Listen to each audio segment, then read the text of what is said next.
guys! So, welcome to Slay the Princess. It's a horror choose-your-own-adventure game. After watching a Markiplier for like 5 minutes today, I decided that I really needed it. So I am here to play the baby. Chapter 1, The Hero and the Princess. You're on a path in the woods, and at the end of that path is a cabin. And in the basement of that cabin is a princess. A princess. You're here to slay her. If you don't, it will be the end of the world. Oh no, the end of the world. The end of the world? What are you talking about? I'm talking about the end of everything as we know it. No more birds, no more trees, and perhaps most problematically of all, no more people. You have to put an end to her. Well, clearly, the narrator has never seen me play Amanda the Adventurer, because I just don't follow directions.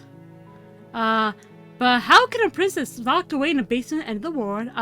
If you don't tell me why she's dangerous, I'm not gonna kill her. So yeah, there's 1,000 choices. There's so many choices. Oh, there's some. I'm not reading all of this. Which one seems the most no-ish? Because that's just not who I am. Following directions on the horoscope is never something I really do. Do you have any evidence to back this up? You're already on the path that leads to the cabin.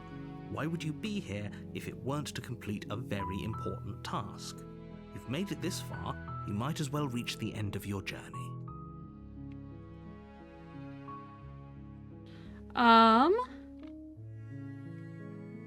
Can someone else do it? Unfortunately, you're the only one who can pull this off. I don't make the rules. I wish I did, but I don't. But she's locked in a basement. How could she, end the world? Linger on the specifics. You have a job to do here. Just get in there and do what needs to be done. We're all counting on you. Well, that's your first mistake, counting on me. Have you considered that maybe the only reason she's going to end the world is because she's locked up? While I appreciate the mental exercise, we are running up against a bit of a ticking clock. What if I just keep talking? Nevertheless, let me assure you, the princess is locked up because she's dangerous. She is not dangerous because she's locked up. And before you decide to waste even more of our time by asking how I know that, let me suggest a more pragmatic lens through which to view this situation. Oh, tell me. Causality doesn't matter here, because the end result is the same no matter what led us up to this point. If the princess leaves the cabin, the world will end, and there is no changing that. That's fine. It's no use arguing semantics over a metaphorical chicken or egg, because the egg is hatched and it's about to ruin everything. Unless, of course, you do your job and slay her. Killing a princess seems kind of bad, though, doesn't it? Does it? Are you a monarchist? Is slaying a princess that much worse than slaying a fisherman or a miller or a seamstress? If anything, slaying a princess is much better than slaying a seamstress. Seamstresses contribute something of value to society. Oh, I see. Have you ever considered that maybe I'm okay with the world ending? Of course I haven't. Why would I even consider that? Nobody wants the world to end. Well, that was your first mistake. I mean, maybe some people do, like nihilists or very, very evil people, but surely you're not one of those. Oh, right? buddy. Oh, buddy.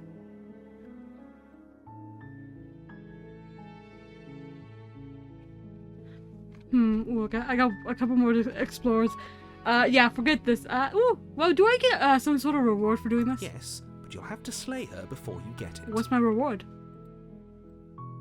Can you tell me what my prize is going to be for doing a good job? It's a secret, but I think you'll like it. I like secrets. It's a special reward, just for you. And whatever you think it might be, I can promise you it's going to be even better than your wildest imagination. My wildest imagination is a mega theater where every screen is playing the B movie, so I don't think you can beat that. Yeah, I forget this. I'm not doing this. I'm not killing people. Are you serious? No, you have to do it. No, I don't. Bye. Seriously? You're just going to turn around and leave? Do you even know where you're going? Nope. Fine. I suppose you just quietly continue down the path away from the cabin. Good. What we're being asked to do here is wrong. Better to wash our hands of this whole situation than to take part in it. Ignore that annoying little voice. He doesn't know what he's talking about. I like that annoying little voice. That's strange. It looks like this path also leads to the cabin. I didn't have a choice. Convenient. Everything's back on track again. Maybe the world can still be saved after all. Turn on again and leave again. Really keen on wasting everyone's time, aren't you? It's remarkably selfish, if you ask me. I've already outlined the stakes of the situation. If you don't do your job, everyone dies. Like, dies. Forever. Cool. Not my problem. Ooh. You're not emotionally blackmailing me into doing this. Good, maybe everyone should die. That's what they get for dumping me in the woods, asking me to kill someone for them. Yeah, good. When I said everyone, I meant everyone. That's a pretty large group to just condemn to death over a single princess. And, last I checked, you're part of everyone too. So if you think about it, walking up to that cabin and slaying her is really in your best interest. Maybe I want to die. But fine, you turn around and head back down the path you came. Oh, would you look at that? You're at the cabin again. Now, I'm not normally one for superstition or astrology, but I have to say, it seems like the universe itself is doing its best to bring you to your fated confrontation with the princess. There's no fighting this, is there? I have to go into the cabin, don't I? Fine. Or, oh yeah? Well, I guess I start walking a different direction. Again, in fact, I'm going to just keep trekking through the wilderness until I find a way out of this place. There's always a choice. Let me tell you right now that you're making the wrong one for pretty much everyone who's ever lived, as well as for everyone who ever will. That's fine. And here we go. As you trudge into the woods, something strange starts to happen. At first, it's little flickers out of the corner of your eyes. Glimpses of familiar wooden structures through the leaves. But as you focus on your surroundings, you start to realize that those flickers weren't just a trick of light. In every direction, there is a path and a cabin. And not just a cabin, the cabin. An infinite fractal of paths and cabins desperately trying to draw you back to where you need to be. Wait, what's going on? Right, guy. But you're too stubborn for that, aren't you? It doesn't matter how many paths or cabins appear around you, you're just going to do whatever you can to shirk your responsibility because you care more about irritating me than you do about the fate of the world. There you go, buddy! You got it! You've doomed us all, you know that, right? But of course you do. Otherwise you wouldn't just wander off into the forest in search of certain death. That is what I want. You lose track of just how long you spend aimlessly tromping through the wilderness. But it's not like any of that time spent lost in the woods really matters, because it isn't long before the world ends and everyone dies. Chapter 2, The Stranger. Ooh. You're on a path in the woods, and at the end of that path is a cabin. And in the basement of that cabin is a princess. You're here to slay her. If you don't, it will be the end of the world. Oh no. Okay, no. Oh, don't you start grandstanding about morals. The fate of the world is at risk right now, and the life of a mere princess shouldn't stop you from saving us all. If he doesn't remember what happened, then maybe it's best to keep it that way. I don't know. I think it's more fun if he knows what we're thinking. He's like a captive audience. The entire world ending wasn't enough to get rid of us. I don't think there's much he can do other than object. I wonder what else we can do to ruin his day. If by ruining my day, you mean ruining everyone's day forever, then yes, I suppose there are plenty of ways you could pull that off. The world really did end last time, didn't it? We should be careful. For all we know, we just got lucky. The world hasn't ended yet, and you are never going to slay her with that attitude. Stuff those pathetic little voices to the back of your mind and stay focused on the task ahead. Yeah, I was thinking those words weren't here last time. You can't just force me to go to the cabin. What are you talking about? I'm sure those walls have always been there. It makes sense if you think about it. If there weren't any walls in the woods, someone might have gotten lost.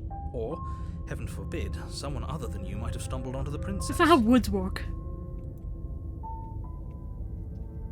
Fly, yep, okay, heading to the cabin now, where I'm definitely going to say the princess. You know I can tell when you're lying, right? Please take this seriously. I am begging you. That's your first mistake. I don't respect begging. A warning before you go any further. There's a lot of walls. She will lie, she will cheat, and she will do everything in her power to stop you from slaying her. Don't believe a word she says. If we're stuck going in there, maybe we should believe her. Maybe she isn't a liar. You're right. Ignore him. He's just being difficult for the sake of it. I'm being difficult for the sake of it. Let's keep an open mind.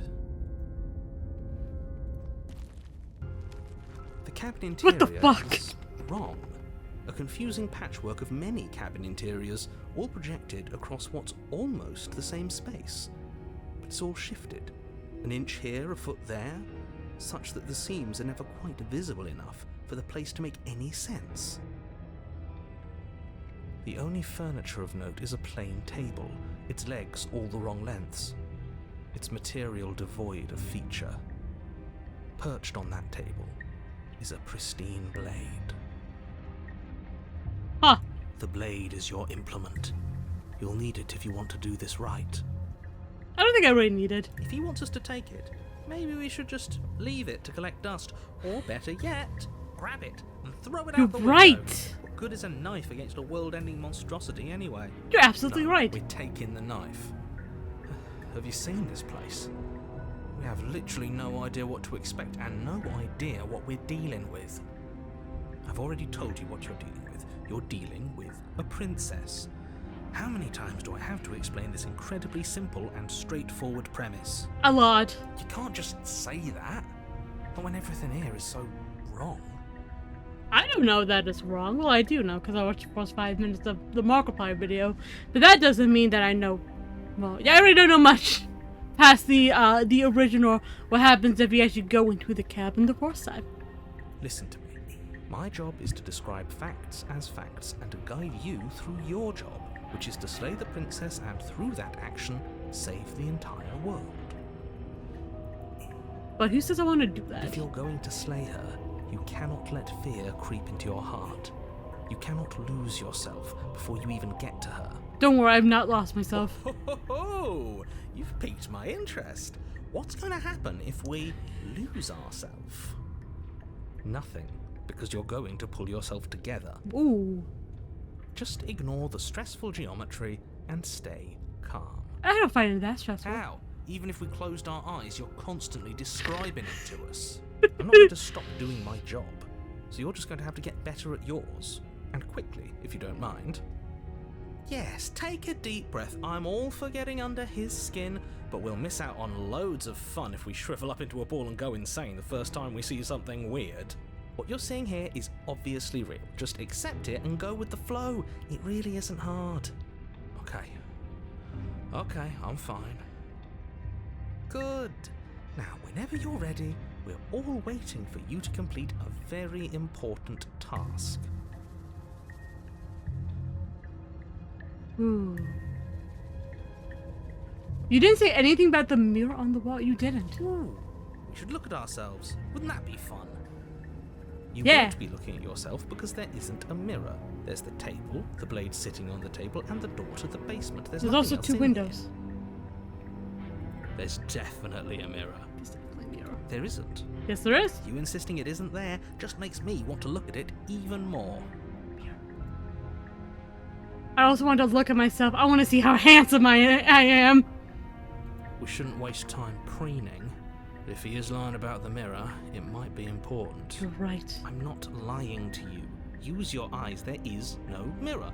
Why I'm being would I lie gaslit. about something so meaningless? Being so What gaslit. good would it even do? So we're all in agreement then. We're looking. Yep. You walk up to the wall next to the basement door. It's a wall. There isn't much to see here. This really isn't funny. You reach forward and rub your hand against the cabin wall. I hope you know how ridiculous you look right now. but it was there a second ago. And now it's gone. You know that taking the mirror away from us isn't going to change things, right? We'll find it again, and then we'll see whatever it is that you don't want us to see. Can I, like, jump out the window? Ah. Take the blade. You take the blade from the table. It would be difficult to slay the princess and save the world without a weapon. Can I throw it out a window? Okay, fine, you took the knife. But you really shouldn't hold it like that. Then how are we supposed to hold it? The other way, thumb at the bottom. Will look much cooler and more serious if we hold it with our thumb at the bottom. Ah! Oh, yeah. Grabs a pocket It knife. really doesn't matter how you hold the blade, as long as you have it. Just make a choice.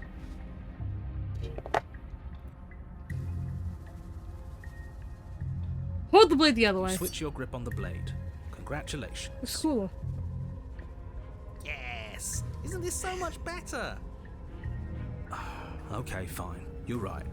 This does look a lot better. Now throw it out the window. It really doesn't matter. Just get on with it and deal with the princess already. Throw the blade out the window! Ah, Yes, do it! Seriously.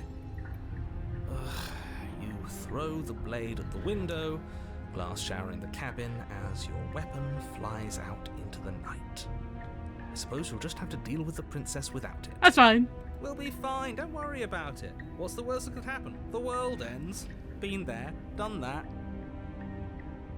I'm not so sure. This place is already messing with my head. It would be much better if we had a weapon. Ah, we're fine. What's done is done. Good luck, hero. This is so cool to look at. Enter the basement. The door to the basement creaks open, revealing a web of What did I branching do? staircases all built from unidentifiable materials.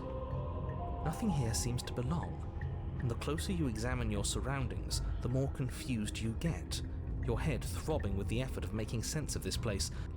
None of the stairs even seem to go anywhere, let alone down. The air here has a sickening, almost sludge-like miasma to it, the kind of indiscernible quality that comes from the blending together of every scent there is at once. An odour that is simultaneously everything and yet the sum of it all coalescing into a thick, nauseating nothing. If the princess lives here, slaying her is probably doing her a favour. You're right. Her voice, a disquieting collage of tone and personality, drags up the stairs. Hello? Hi. What are you doing here? Are you here to kill?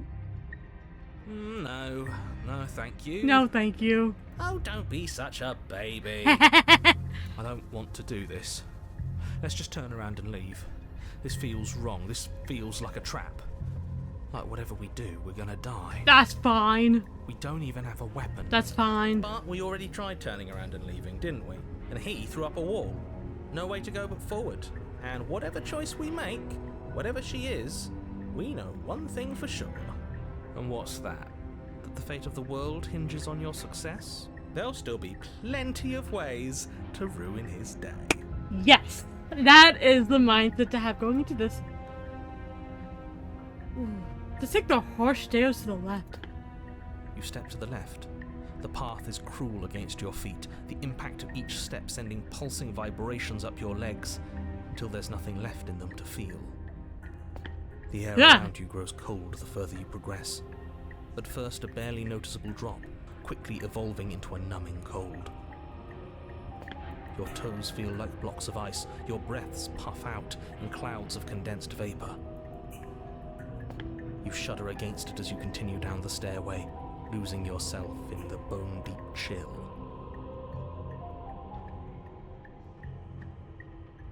You slowly lose sense of yourself the further you go.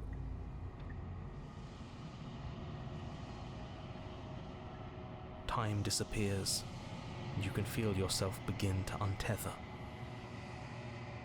Physical sensations dull and then vanish, until the only things experienced are the endless repeating patterns and emotions of the journey, a continuous march forward to a destination long forgotten. I haven't even made it to the original destination, my guys. Consumption and betrayal, skepticism and blind devotion, rivalry and submission, terror and longing, pain and unfamiliarity. And at the heart of it all, an emotion that can only be described as... Are you just going to stand there? Oh, hi! What the hell was that? What happened to us? I feel so strange. Like I'm fundamentally different, but also still the same person I was at the top of the stairs. Oh well, that was a trip, but now it's over. Time to get back to our old devilish ways. The princess, eyes bright but otherwise shrouded in darkness, watches you impatiently from the other side of the basement. Don't forget why you're here. I'm gonna save the princess. And why are we here again? In case you weren't listening, I'm afraid I lost myself on the way down. You're here to... He's just being an ass, we remember. Though I'm still not sure if we should trust you. Let's talk to her for a bit, try and get our bearings. She seems normal.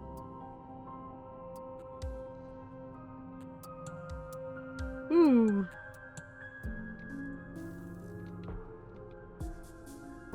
Let's do... What's your name? You can address me as Your Royal Highness, or Her Majesty. Any honorific should do, really. Yeah, works for me. You can call me Princess, if you'd like. As the princess speaks again, it's almost as if she fractures. Ooh. Where there was once just one of her, there is now another. We can do that? I don't like this. It's those cabins all over again. Can we put her back? Probably not. You said you'd been here before, right? What exactly happened last time? Does it matter? Yes, it matters. But I'm not going to waste any more time prying out details if you're going to be so irritating about it. It seems to me like you saw something you weren't supposed to have seen. If only you'd listened to whatever words of wisdom you were given in that other reality. But what's done is done, isn't it? I feel like I have, I'm missing some important context. Whatever you saw last time, unsee it. Whatever thoughts weaseled their way into your head, unthink them. If it's not already too late. You have a job to do here, and you need to do it now. Oh, new plan. Let's see if we can make even more of her. Woo! That's a good plan. Yeah. Maybe it's because I'm dangerous. Yeah, you are dangerous. But you know, right? You have to know. You're the only other person I've ever seen. Or at least the only one I can remember. Don't give me false hope. Please just end this already. One way or another, just do it. I don't think we're going to be able to put her back. That's fine. Kind of hurts to think about it, doesn't it? It's like everything we say just multiplies her. It certainly looks that way, so please, for the love of everything, stop asking her questions and stop stalling. You're obviously just making things worse. I'm gonna store so much. Ooh, getting weird down here. Getting down here was weird. Like, I was pulled apart and put back together again. Do you know what happened to me? What? Like you need me to hold your hand and tell you everything's okay? You're not really cut out for this, are you? Why are you even here? For the shits and giggles. Oh, I thought they would send something better to deal with me. If the stairs manage to chew you up, I will devour you. sometimes I feel like I'm being pulled apart too. It's so terrifying down here. But at least now you're not alone. And I'm not alone either. We're probably stuck down here forever, aren't we? There's no way out, and barely a way in. Ooh, if I let you out of here, what are you gonna do? I don't think what I'd do really matters, does it? I could tell you that I'd lead a quiet life in the woods, or that I'd open an orphanage, or that I'd do any other number of good things that I'm sure you think you want to hear. You either trust me, or you believe that I'm dangerous.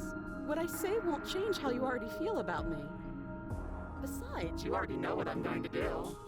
if you want to put an end to me, then put an end to me. Not a single real answer. Mm-mm. At least aside from Miss Blood and Destruction, it's infuriating, isn't it? Whose buttons are there for us to press? Whose skin is there for us to get under? Not exactly how I'd put it, but I don't disagree. There must be something we can do. Asking questions just seems to make things worse. This is reaching its breaking point. If you don't act now, there will be nothing in here but her. Take a deep breath and focus up. You can do this. But how do we decide what to do? can there even be a right choice when all of them are so different? Stop overthinking it. Your drifting thoughts have clearly been part of the reason this situation has gotten out of hand. If you're trying to do the right thing, there's only ever been the one option, and that option is slaying her. Not gonna do that. Just do something. Do anything. Do all of it, if that's what you want. This place is hell, and it's only getting worse. Make it worse. Oh, that's just... What is going on? It's just all is lighting up. I'm getting you out of here, trying to free her. I don't know what you are, but I can't trust you. I can't trust anything here. Leave her in the basement. Grab really think about the time you time you threw out the regretfully think about the time you threw the blade out of the window. I guess I'm choosing all. Wait, that's not right. Go on. You take a step forward. Your foot lands, but it lands different. You experience a firm footfall, a gentle tread, a confident stride. You can feel yourself rupture. The room spins, your perception multiplying in a sickening kaleidoscope as your very self is pulled in incomprehensibly many directions. That's fine. You find the blade suddenly in your hands. All at once you use it to strike at her bindings as you remain upstairs and slay her and leave her to languish alone. Is this what the end of the world looks like? What an unbearable mess. But this... we can't... Do you not have anything witty to say? I could use a good bit of wit right now. I could use a good bit of wit too. No, I don't, because this isn't fun.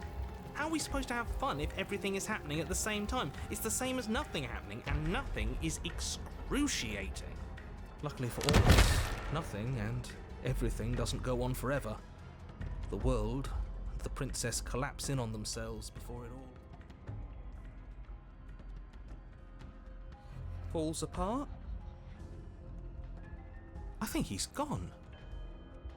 We were never going to salvage this, were we? Oh god, no. What happened to us? What are we? There are parts of us that are dead, and the others, they just don't fit. They just don't fit. We can feel them moving around in spaces they don't belong. It's all so uncomfortable. Did you do this? Did we do this? Can you pull us back apart? Can you fix us? We should help her. I think we did this. How surprisingly sincere. I didn't actually think our actions had consequences. I don't think so either. It's a little late for regret, isn't it? Please.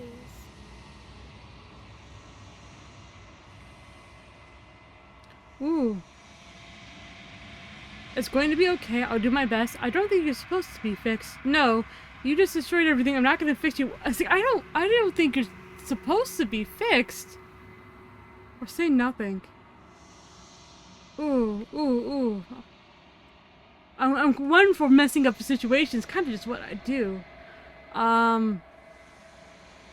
It's going to be okay. I'm going to be nice.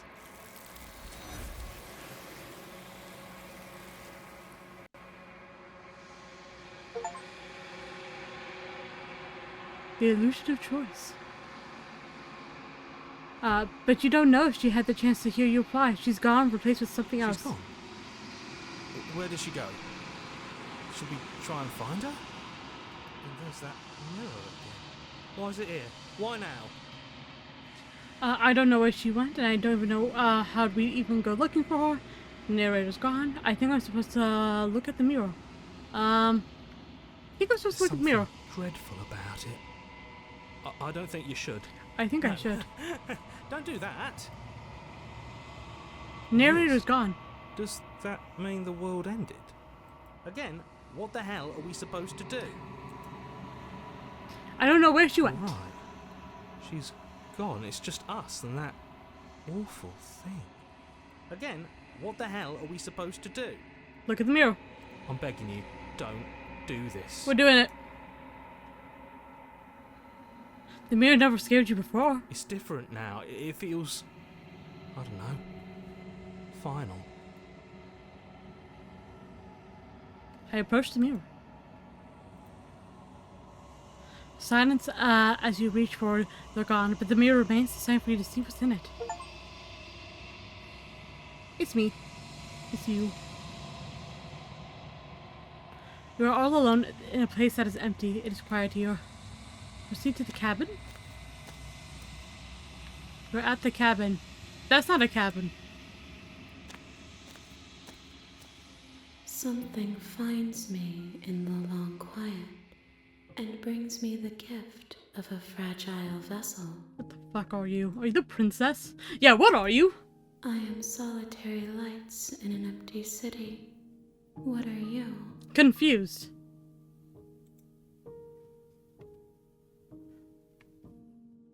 What do you think I am? Solitary lights, what do you mean? Thoughts without connections. A dim and nascent network. I wish to be more. What do you think I am? I think that you are like me. Confused? We are oceans, reduced to shallow creeks. Ooh.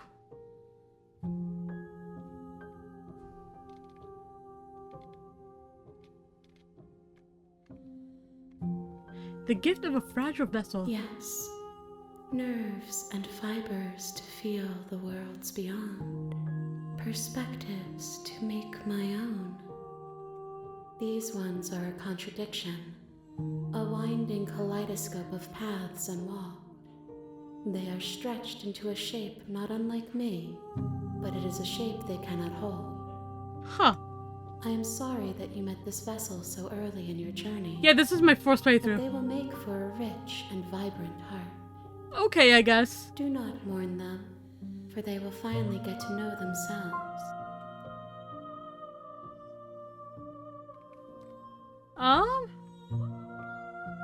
Do you know about the worlds beyond this place? I know only that they are. Are you the princess? She is part of me, and part of me is her.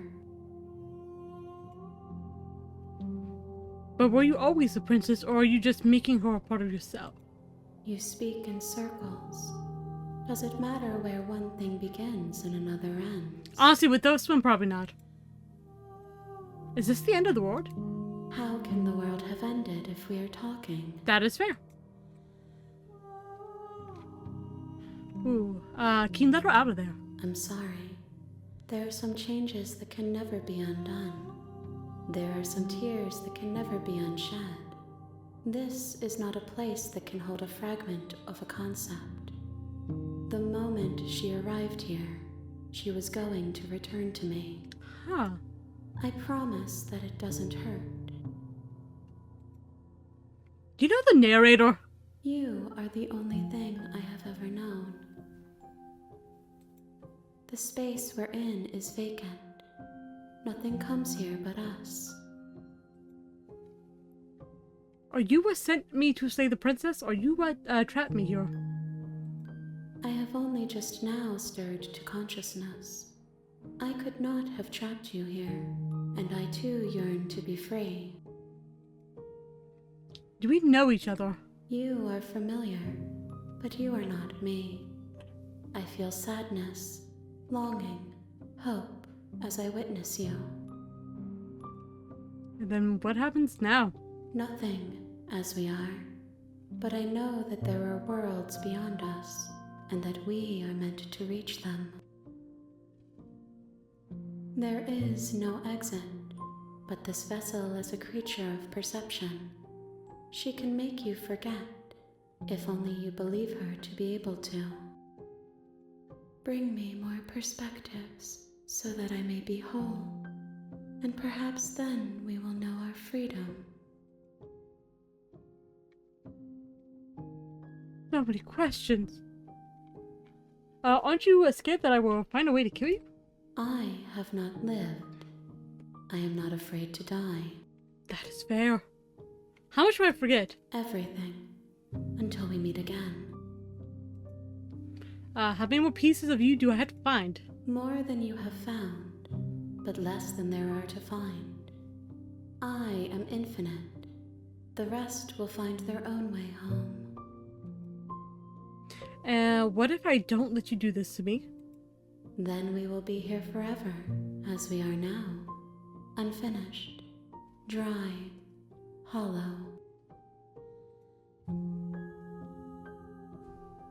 I was sent to save the princess to stop her from destroying the world. If I help you, is that what you're going to do? You ask of things that cannot be done. To destroy is merely to reshape, to remold. You're being semantic. What are you going to do if I help you? How can I know? I am flickers in something sprawling and unilluminated. Okay. Make me forget. She asks that I tell you to remember her. You won't. You won't. Oh, everything goes dark and you die. Huh. You're on a path in the woods, and at the end of the path is a cabin, and in the basement of that cabin is Princess. You're here to slay her. If you don't, it will be the end of the world. Well, I chose not to last time. Note, you can skip previously seen dialogue by hitting tab on your keyboard or R1 on your controller. Cool. Okay, so I was very whatchamacallit, contrarian last time. So I'm gonna do what I need to do. Sweet, I've always wanted to offer Mark Viva la Revolution. That's the spirit. You make your way up the short path to the cabin. You'll find the princess within. A warning before you go any further.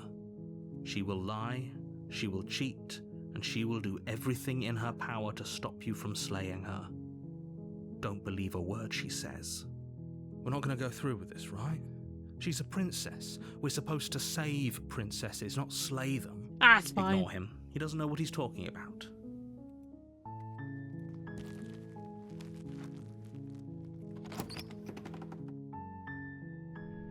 The interior of the cabin is almost entirely bare.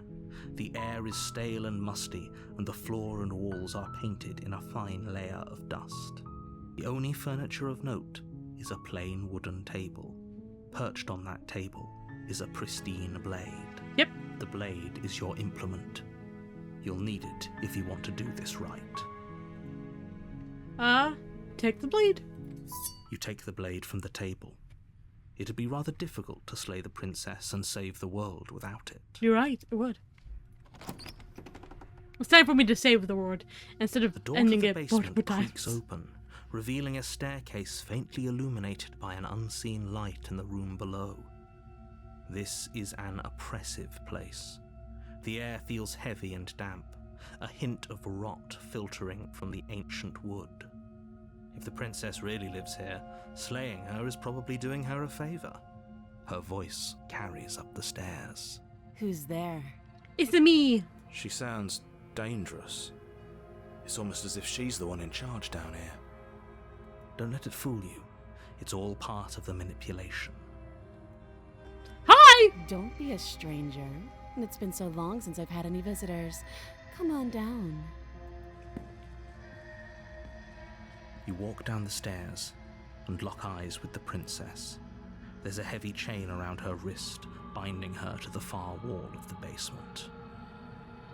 She's so coldly beautiful.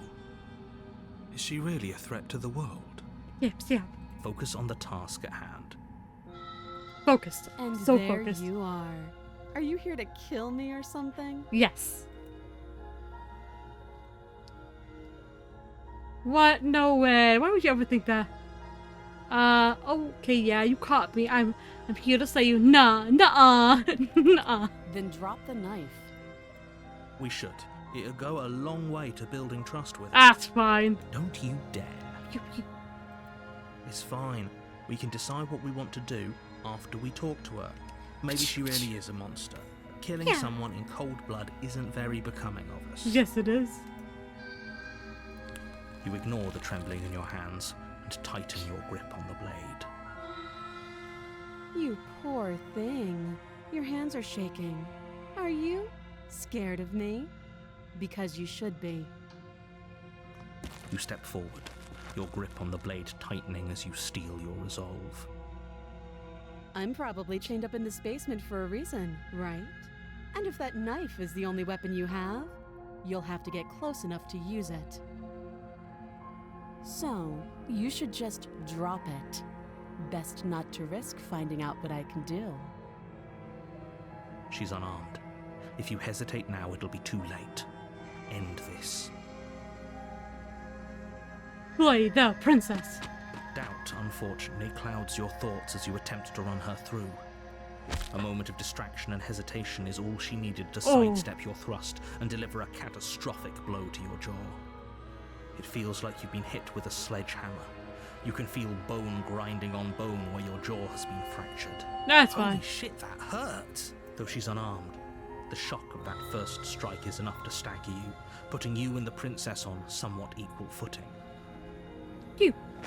Your blade slashes through the air again and again, and her fists connect with your body as many times or more, each impact as heavy as that first bone-crushing hit. Why am I a bird? We can still turn this around. Ooh, there's a blood knife. Finish the job. You and the princess stare at each other, both gasping for breath, equally exhausted. You probably won't make it out of here alive, but you can at least make sure that she won't make it out of here, either. Excuse me? Do you think this is what I wanted to happen? I have a duty to state the facts of the situation, and honestly, it's a miracle anyone is still standing right now. Can you not feel all those ruptured organs bouncing around in there? If the princess doesn't do our friend in herself, internal bleeding is certain to finish the job. There.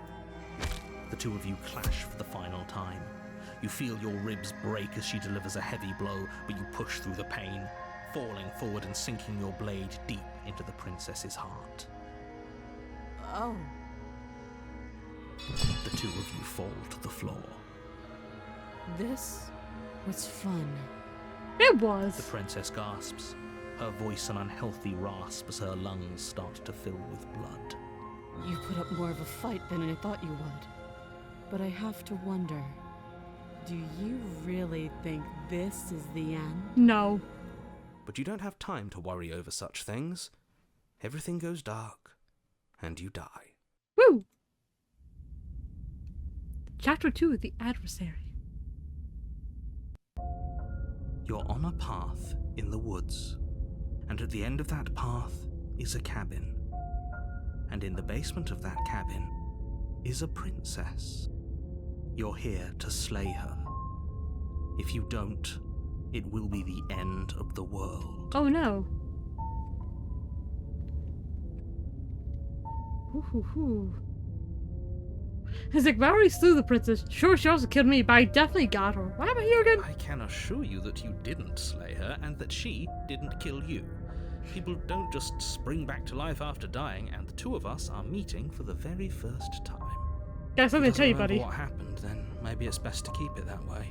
You know I can hear you, right? It's going to be a lot harder than you think to keep secrets from me. That's fine. It doesn't matter if he can hear us. The only thing that matters is marching up to that cabin and winning. That's the spirit. There's no point in squabbling when the real threat is just up that hill. Let's assume I'm telling the truth, and all this is really did already happen. Why should I listen to you? Why should I even bother doing anything? Those are two very different questions, but fine. I'll indulge you if that's what it takes to get you moving. Let's say for a moment that this really is the second time you've met me, or at least a version of me. You died last time, which probably only happened because you didn't listen to me. I did listen to you, We did kind our of. best with the information we were given. And we did kill him. And yet you still died, didn't you? So congratulations. Woo! You've been given another chance to actually do this right. And I believe your other question was something along the lines of, oh, what's the point of doing anything? If you're asking that, it sounds to me like you're making the rather dangerous assumption that your actions last time around didn't have any consequences. What do you mean? Of course there weren't any consequences. We killed the princess killed us, and now everyone's right back where they started. That sounds pretty consequence-free to me. Yes, but in this purely hypothetical scenario, that begs the question of how you got back here. Did time simply rewind itself, or were you instead transported to a different world entirely? Good question. Had you failed to slay the princess, what would have happened to everyone in the place you left? That one I knew. Everything keeps just multiplying. Ugh. Enough with the talking. We've got a fight to win. Nothing else matters. What is the name of the audiobook I'm listening to at the moment? Shoot. I think it's He Who Fights with Monsters. It's giving a lot of that vibe, just in general. Couldn't agree more. The cabin and your destined confrontation with the princess awaits. Well, proceed to the cabin. A warning before you go any further. Oh, yeah, she yeah. will lie, she will cheat, and she will do everything in her power to stop you from slaying her. Don't believe a word she says. Lying and cheating doesn't sound like her at all. Not that it matters. It's not like she can lie or cheat in the middle of a fight. Are you sure about that? The point of my warning wasn't to start an argument over what circumstances the princess is capable of lying in. It was to give you some broadly applicable advice. The princess will do and say whatever she thinks it will take to get her out of there. So don't trust her. Ever. Are we clear? Aye, Captain. Crystal, let's just get on with it already.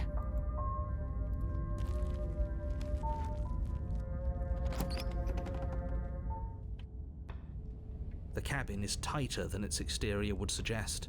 Its cold stone walls press in on you, as if trying to forcefully direct you towards your destination. The only furniture of note is a black iron altar with a pristine blade perched on its edge.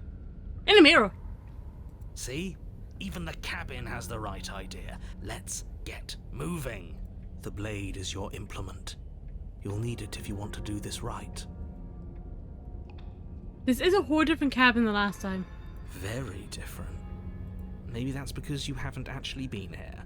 I hope this means you'll finally drop that ridiculous past life nonsense. You haven't died, and you certainly haven't been killed by the princess. So focus up. The world is depending on you. You didn't say anything about the mirror on the wall. I'm just gonna take the mirror. You walk up to the wall next to the basement door. It's a wall. There isn't much to see here. Nice What are you mirror. talking about? This isn't a wall. It's a mirror. Or at least it'll be a mirror once we wipe off that layer of grime. Exactly. You reach forward and rub your hand against the cabin wall. I hope you know how ridiculous you look right now. You know, I was just making sure. But there was a mirror a second ago. And now it's gone, so all of us can stop arguing about it and get to fighting. Okay, giving Big Gary vibes. If you have listened to He Who Fights with Monsters, you would totally get that reference. You take the blade from the altar. It would be difficult to slay the princess and save the world without a weapon. Into the basement. Pew pew. Pachoo, pachoo. The door to the basement creaks open, revealing a rough stone staircase, its walls pressing at your sides and tightening as you descend. The air seeping from below is heavy and oppressive, with an almost sulfuric odor to it. If the princess lives here, slaying her would probably be doing her a favor. Her fierce voice carries up the stairs. Is that another challenger? Finally. It's been ages since I've had a good fight. This isn't what she sounded like last time. Her voice is a little deeper, almost threatening. Good. Sounds like my kind of princess. As much as I appreciate the enthusiasm, just make sure you don't let your bloodlust get to your Get head. to my head, get to my head. You need to stay focused and keep your wits about you. Wits. Remember, you're here to slay the princess, not to have a good fight. I can have both. As you descend the final step, the form of the princess comes into view. A large shackle leading from her wrist to the basement wall. She's a demon now. Looks like she could rip those chains out of the wall without a second thought. Oh, it's you again. I'd been hoping you'd find your way back here. Good to see that death doesn't stick for either of us. And you brought your little knife, too. Yes. I'm going to have fun breaking you into little pieces. Hey, I believe in myself. So you do remember me. Oh, there's so many. I don't know what happened to you last time we met, but I'm not fighting a giant demon lady. Boy. I was all like, turn around and leave without saying anything. I feel like she really wants to beat me up, so I'm just gonna leave. Oh, you've got another thing coming if you think you can just turn around and leave. As you step towards the stairs, you hear the heavy creak of straining metal, and then a snap. She's loose. You have to make a decision, and you have to make it fast. She's gonna tear me to shreds. Like how die. Dash to the side and counterattack. Turn and fight her head on. Okay, team, what are we thinking? Okay, team, what are we thinking?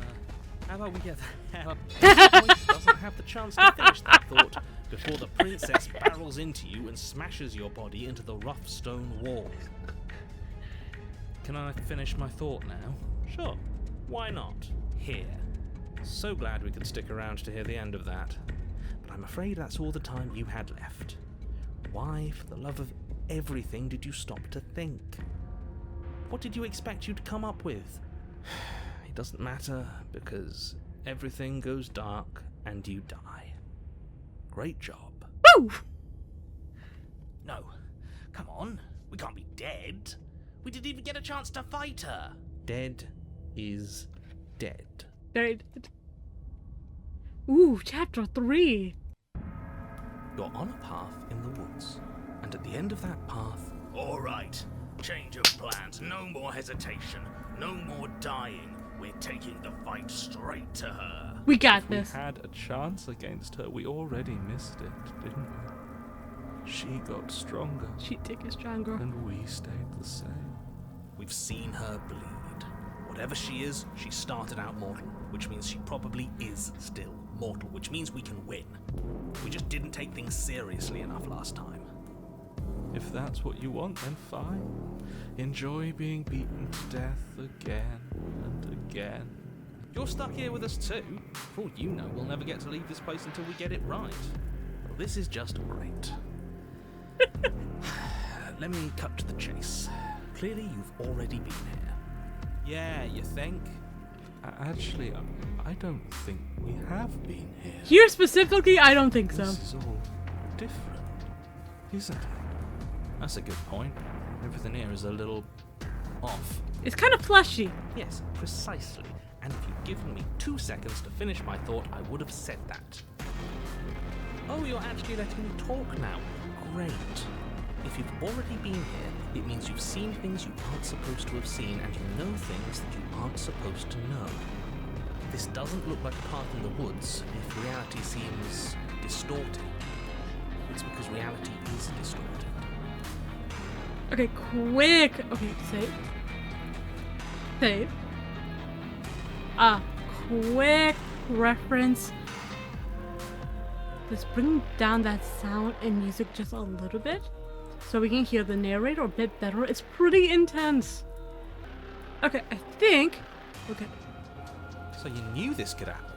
You knew we'd be able to restart like this? Look, if the world around you is changing, especially all the way out here, then that means you're nearing the point of no return. Whatever happens next, that's it. There won't be any more do-overs. So you'd better take things seriously. I'm serious. Seems like I'm being put in 100 different directions. You better all listen to me when it comes to make a choice. I did not make a good choice last time. If I don't slay her, if I just stay here or do anything else, we hit the point of no return. So then what happens? No matter what happens next, it seems like our answers are at the cabin. We might as well see this through. I'm done with this. Bye, turn. Yeah, that's not getting me anywhere. Good. We're all on the same page. Oh, so squishy. It isn't long before you find yourself at the end of the path, staring up at the cabin on the hill. You'll find the princess within, as I'm sure you already know. I don't know. End her. That's it? No final words of advice? I'd rather not waste any more time. I'm sure that any advice I'd give at this point is something you've already heard. That's fine by me. Let's get moving. I'm itching for a rematch. The interior of the cabin is a place that feels long forgotten. There was once an elegance to its construction, carved marble columns holding a high arched roof, vaulted windows letting in the weak starlight. But that is how it was. Now there is a growth that has overtaken it. A viscous fluid seeps from cracks in the stone walls, and it congeals into chaotic streaks of writhing nerves and wet clumps of living meat. That's horrible. That is It horrific. doesn't matter. The only furniture of note is a pulsating pedestal, a pristine blade perched on its edge. The blade is your implement. You'll need it if you want to do this right. It's the mirror again. It's blocking the door. A mirror? There is no mirror. There's the pedestal, the blade sitting on the pedestal, and the door to the basement. Just tell us where the door is. I'd like to get back to fighting, and if you want us to kill her so bad, I'm sure you feel the same. No, I don't know what to tell you. There isn't a mirror because I would know if there was a mirror. You're either seeing things or you're confused on the definitions of door and mirror. Or you're seeing things. That seems far more likely. That does seem pretty What likely. are you trying to say exactly? He thinks we've lost it. That we're succumbing to madness, that something in us has broken. Something has. That's an unnecessarily melodramatic way to describe a hallucination, but sure. I'm not going to waste time arguing with any of you. It went away after we touched it last time. Let's just do it again. You take the blade from the pedestal. It would be difficult to slay the princess and save the world without a weapon. Good. Nothing feels better than gripping cold steel. You step forward and approach the door to the basement, hesitating before you open it. As if you don't see it. You really don't, do you? How strange. Very. It really is, just like last time. Are we really hallucinating? Why here? Why now? Let's just smash it and get it over with. I'm ready to get violent. We won't be able to see what's in there if we smash it. Do whatever you want with it. The mirror isn't real, so how you handle it doesn't matter, aside from wasting dangerous amounts of time. Well. Ooh. Gonna go with wipe the mirror clean. I'm afraid something bad might happen if we smash You it. reach forward and drag your hand across the door leading to the basement. As if on command, it slowly slides open, scraping against the stone floor, its ancient hinges moaning as it reveals the dim path ahead. Why am I not surprised? You step forward into the darkness. The stairs leading down to the basement are at once both narrow and grandiose. A high-vaulted ceiling stretches up into a gloom beyond your sight, while walls wet with tumorous growths press in it's so uncomfortably at your gross. sides. You feel both unprotected and trapped, at once exposed and claustrophobic. The air is thick, its odor an oppressive violence, the metallic scent of fresh blood twisting with the nauseating embers of charred remains. If the princess lives here, slaying her is probably doing her a favor. Her voice, a bellowing rage, roars up the stairs. So you've returned after denying me the salvation of combat? Are you here to gloat? Are you here to mock what I've become? Do you think that if you let me kill you enough times, I'll suddenly soften and repent for sins that live solely in your head? Well, we've tried that, haven't we? Now come down and see what your refusal has done to me. See how much you can bear to witness the consequences of your actions. But I don't want to see what we made. Can't we just give up? Blade, no blade, it's all the same. We can't beat her. Not anymore. We can. You're just a quitter. I want to see. You make your way to the bottom of the stairs. The chamber's walls Oh, are sweet painted Jesus. in blood, a deep, sickening red that drips down in clotted streams onto the charred corpses that make up its floor. This place reeks of torment, of ripped skin and burning bone. The princess stands in its center, muscles flayed and bare and weeping, draped in a tattered dress of her own skin. Her heart beats from its place in her open chest. Do you know what I'm going to do to you? You're probably gonna try to kill me. There's not so much a moment of hesitation before she steps Yes, yeah. forward. Her chains pull taut, holding fast as she strains against them. The cuff around her wrist digs deeper into her skin. Blood drips from the place where metal meets flesh. And then, With a nauseating sound, the skin tears. Ugh. It plops to the ground. She pulls her red, glistening arm free from her bindings. She is loose, and she is coming for you. Yeah. What can we even do against someone like her? She has such power, such beauty. Beauty's not the word I would use. Stop that. We can win. We just have to lose our fear.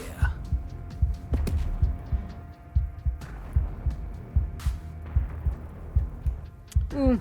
I'm gonna end you. Slay the princess. Or just slay the princess. Last time we tried to talk and then kill it didn't work well, so I'm just gonna...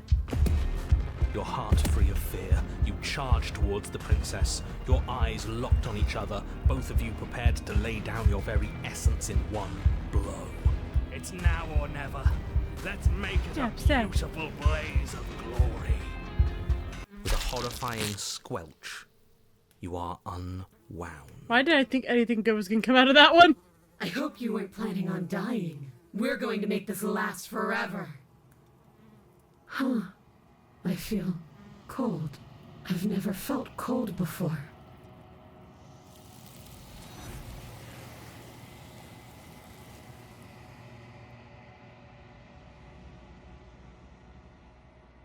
Due to our reward, you did not die by our hand, nor will you ever. It's time for you to leave. Memory returns. She's gone.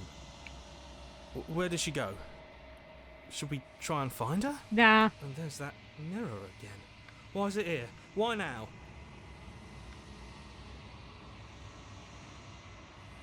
Ooh, of course you're scared. This is not the end for you. This is the end for you, but it's not the end for me. It's going to be okay. Just trust me. We've been here before, and you always get scared. But it feels so bad.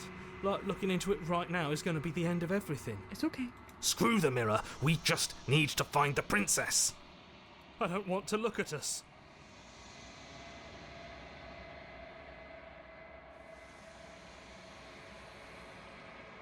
Ooh. I'll see you on the other side. It's going to be okay. Okay. If you say so. We'll trust you. Maybe there'll be a good fight there. Maybe we'll find her again. A mercy.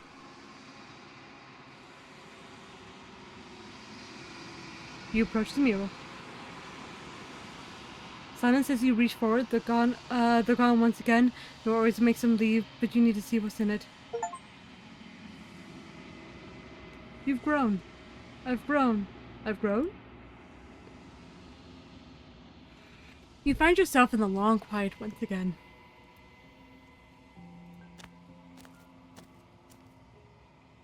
You're at a cabin. Flickering lights and empty cityscapes become pockets of vitality and movement. I am more than I was before. You are. Whenever you are ready, I will wipe your slate clean once again. What does it feel like to change like this? Eyes close in reflection. Perspectives meld together, and the breadth of my experience stretches to new corners. There are contradictions, conflicts in my nature, and there are familiarities that bind everything together. It feels correct. This is what I need to be. This is the only path forward.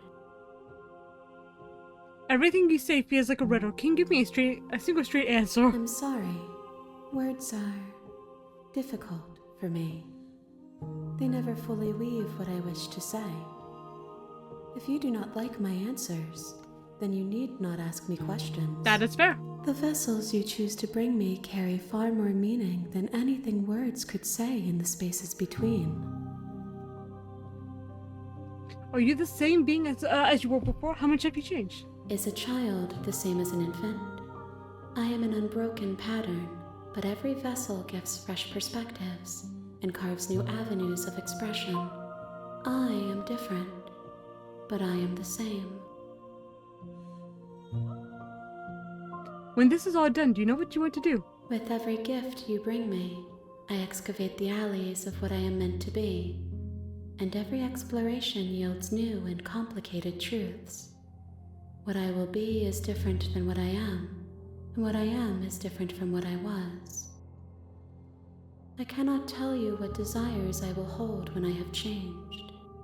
That is fair. But in this moment, all I want is to know myself and to know you.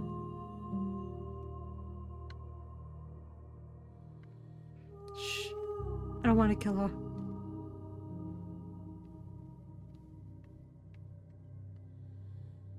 Ooh. Ooh. You have been kinder to me than anyone else I've met. Thank you. Why wouldn't I be kind to you? You are the only thing I know that isn't me. That is fair. So what do you feel about me? These vessels that I've been bringing you, I've hurt them. The vessels are a weave of emotion at odds with themselves, but they are only perspectives.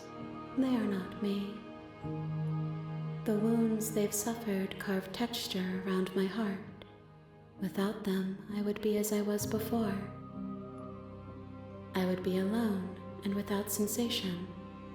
I could not feel the joy of having you by my side, for I would not know your absence.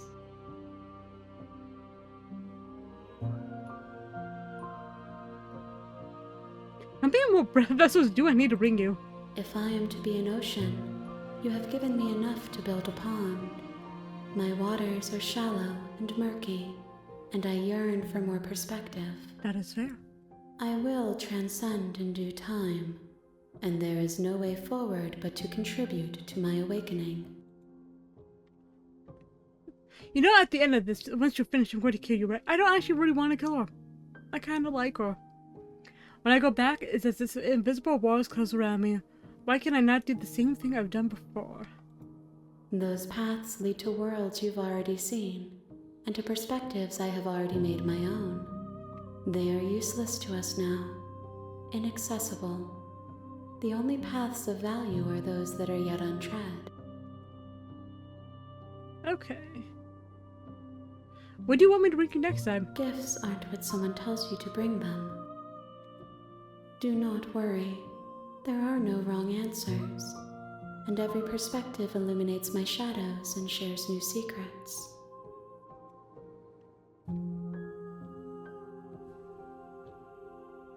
It's like, do you have any thoughts on this vessel then? This one is desecration.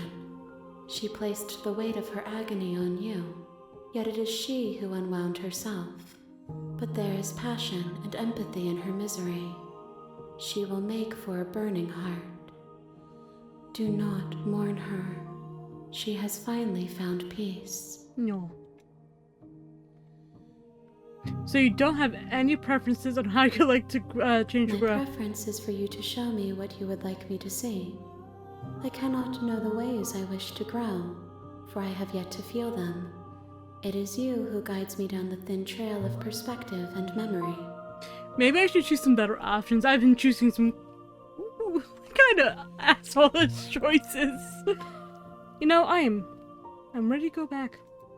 I await your return, but it will give me time to reflect on what I am. We will meet again. Everything goes dark and you die. Woo! Okay, so this round, I'm actually not gonna kill her. That's my goal. I keep praying toward, you know, well, probably not the best perspectives of getting murdered. So let's try something new today. You're on the path of the ones, and at the end of the path is a cabin, and in the basement of that cabin is a princess. You're here to slay her.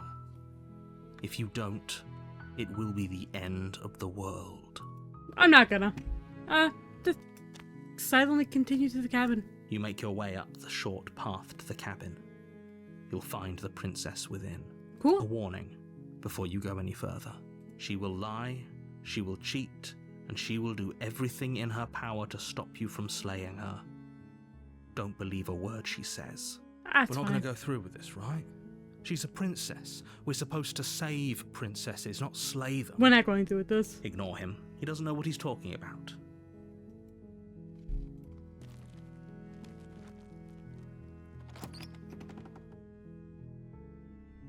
The interior of the cabin is almost entirely bare. The air is stale and musty, and the floor and walls are painted in a fine layer of dust. The only furniture of note is a plain wooden table. Perched on that table is a pristine blade. The blade is your implement. You'll need it if you want to do this right. Nah. The door to the basement creaks open, revealing a staircase faintly illuminated by an unseen light in the room below. This is an oppressive place. The air feels heavy and damp, a hint of rot filtering from the ancient wood. If the princess really lives here, slaying her is probably doing her a favor. Her voice softly carries up the stairs. Hello? Is someone there? It's hypnotizing. It's the kind of voice you only have to hear once to remember it for the rest of your life. Don't let it fool you. It's all part of the manipulation. You're playing a dangerous game by coming here unarmed. It's fine. Continue down the stairs. Good. You're still listening to reason. It would be better if you had a weapon, but you may still be able to do what needs to be done. What is that sound I'm hearing? You walk down the stairs and lock eyes with the princess. There's a heavy chain around her wrist, binding her to the far wall of the basement. She's beautiful. How could someone like this be a threat to anyone? I am begging you to stay focused. There's a lot riding on you here. Hi. Do you think you can get me out of these chains? I'll try my best. You're only making this more difficult. It's fine. Thank you. Thank you.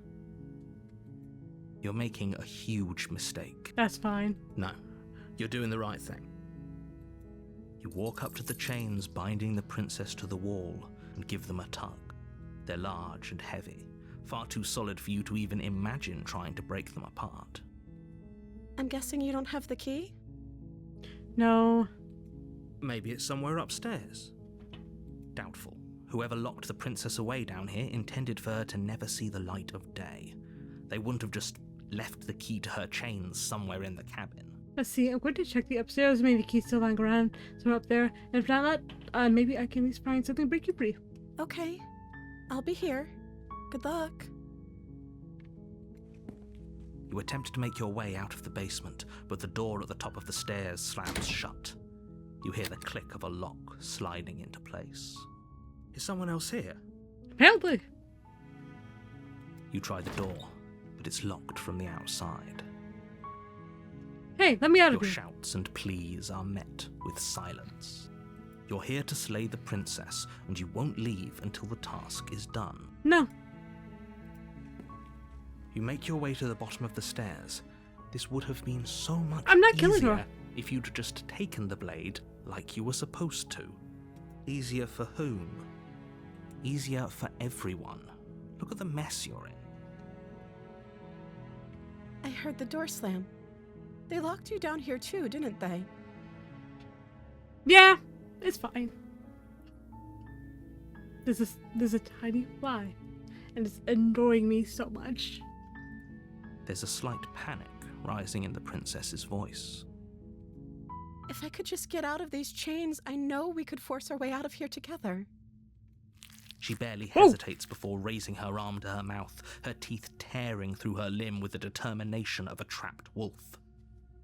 As she rips her flesh from her bone, a sound comes from behind you, the clang of bouncing metal. It's the blade from upstairs. You're not sure how it made its way down here, but if there's a time to strike, it's now. No. Or we could use it to free her. You won't like what happens if you do that. Save the princess. Fine. Against your better judgment, you place the blade against the ragged, self-inflicted wound on the princess's arm, just above the unyielding chain binding her to this place. You cut into her flesh. The blade is sharp, and it takes little effort to crack through the bone of her arm. Her limb falls to the ground, and the heavy chains follow suit. She didn't so much as utter a sound through the whole ordeal. That's fine. No, she didn't. She smiles softly as her gaze meets yours, blood from her wounded arm dripping rhythmically to the ground. How is she still smiling after everything? It's like she isn't even bothered by what just happened. Thank you. Now let's get out of here. Let's go. No, we won't have any of that. The stakes are too high. You can't just let her escape into the world. No, I can't just let her escape into the world. We beat up the narrator As the together. princess approaches the bottom stair, your body steps forward and raises the blade. Wait, this isn't fair. You can't just do that. Watch me. What are you doing? Honor. Stop that. No. Something's come over you, hasn't it? You know you don't have to do this, right? Your body lunges forward, the blade held low, ready to sink into her heart. But the princess dodges, stumbling back against the wall before the blade has a chance to connect. Stop it. Stop trying to resist me. I'm trying to get you out of here alive. It's fine. Resist. The blade. Move the blade. No. As your body remains frozen in stubborn resistance, the princess takes a cautious step forward. We both know this isn't you. It is not me. She nervously reaches towards you and takes the blade from your infuriatingly rigid hands. What are you doing? I'm sorry. I'll try to be quick. Thank you. She plunges it into your chest, tearing through flesh and sinew. It is agony. But you aren't dead yet. Oh no! I'm so sorry. It's fine. Stay strong. We can tough it out until it's done. For her sake. For her sake? Don't you start pretending that dying a painful death is some sort of heroic gesture. The two of you have literally doomed everyone. It's fine. Whatever. She sinks the blade into your chest again and again and again, and you feel every inch of burning pain that slices its way into your body. I'm sorry. It's okay. She doesn't know how to use a knife, does she? No. Apparently not, though it doesn't matter how sloppy her knife work is, does it? A stab wound is still a stab wound, and it won't be long before you bleed out. I'm so sorry. With one last thrust of the knife, your legs give out beneath you. You collapse to the floor, your blood pooling around you, your limbs unresponsive. The princess stares down at your ruined chest as tears carve rivulets of pink down her blood-spattered cheeks. It can't just end like this, right? Oh, that's rich coming from you. As much as I'd prefer for things to have gone differently, I can't deny the reality of what's happened. The two of you made your choice. It's over. Everything goes dark, and you die. Chapter 2, The Damsel. You're on a path in the woods, and at the end of that path is a cabin. And in the basement of that cabin is a princess. You're here to slay her. If you don't, it will be the end of the world.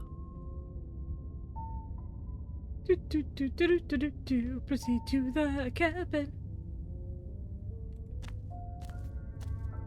A warning before you go any further. She will lie, she will cheat, and she will do everything in her power to stop you from slaying her. Don't believe a word she says. This is a love story, and I love her. Be nice to If her. only you knew what you did to us, you villain. Voice of the smitten. Excuse me? Forget he said anything. But he is a villain. He made our beloved brutally take our life last time. He's trying to keep us apart, but he won't be able to withstand the power of our love. Correct. Last time? What are you talking about? I think he just likes to hear the sound of his own voice. Let's try to ignore him. No. I do, but I also speak from the heart. My passions are too great to be stifled. They must be expressed. Correct. Sure, yeah, your passions are strong and all, but not everyone needs to hear them. Some things are better kept quiet. Don't pay their bickering any mind. Focus on the task ahead.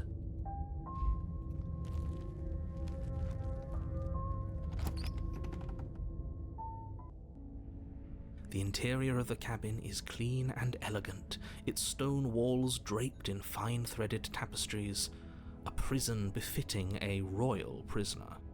The only furniture of note is an ornate wooden table with a pristine blade perched on its edge. The blade is your implement. You'll need it if you want to do this right. Enter the basement. The door to the basement creaks open, revealing an intricate stairwell. Gold-trimmed carpet glimmers in the light of the torches positioned along the walls. The basement almost seems welcoming in the dim firelight, but it's still a stone basement. If the princess lives here, slaying her is probably doing her a favor. A soft voice carries up the stairs. Hello? Is someone there? Her voice. It's somehow even more beautiful than last time.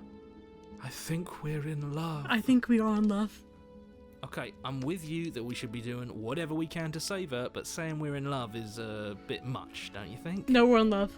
We don't even know the princess. We can still do right by her without all this fawning. Gonna bond so hard. Yes, for everyone's sake, you're not in love. Just remember that her charms are all part of the manipulation. You walk down the stairs and lock eyes with the princess. There's a heavy chain around her wrist, binding her to the far wall.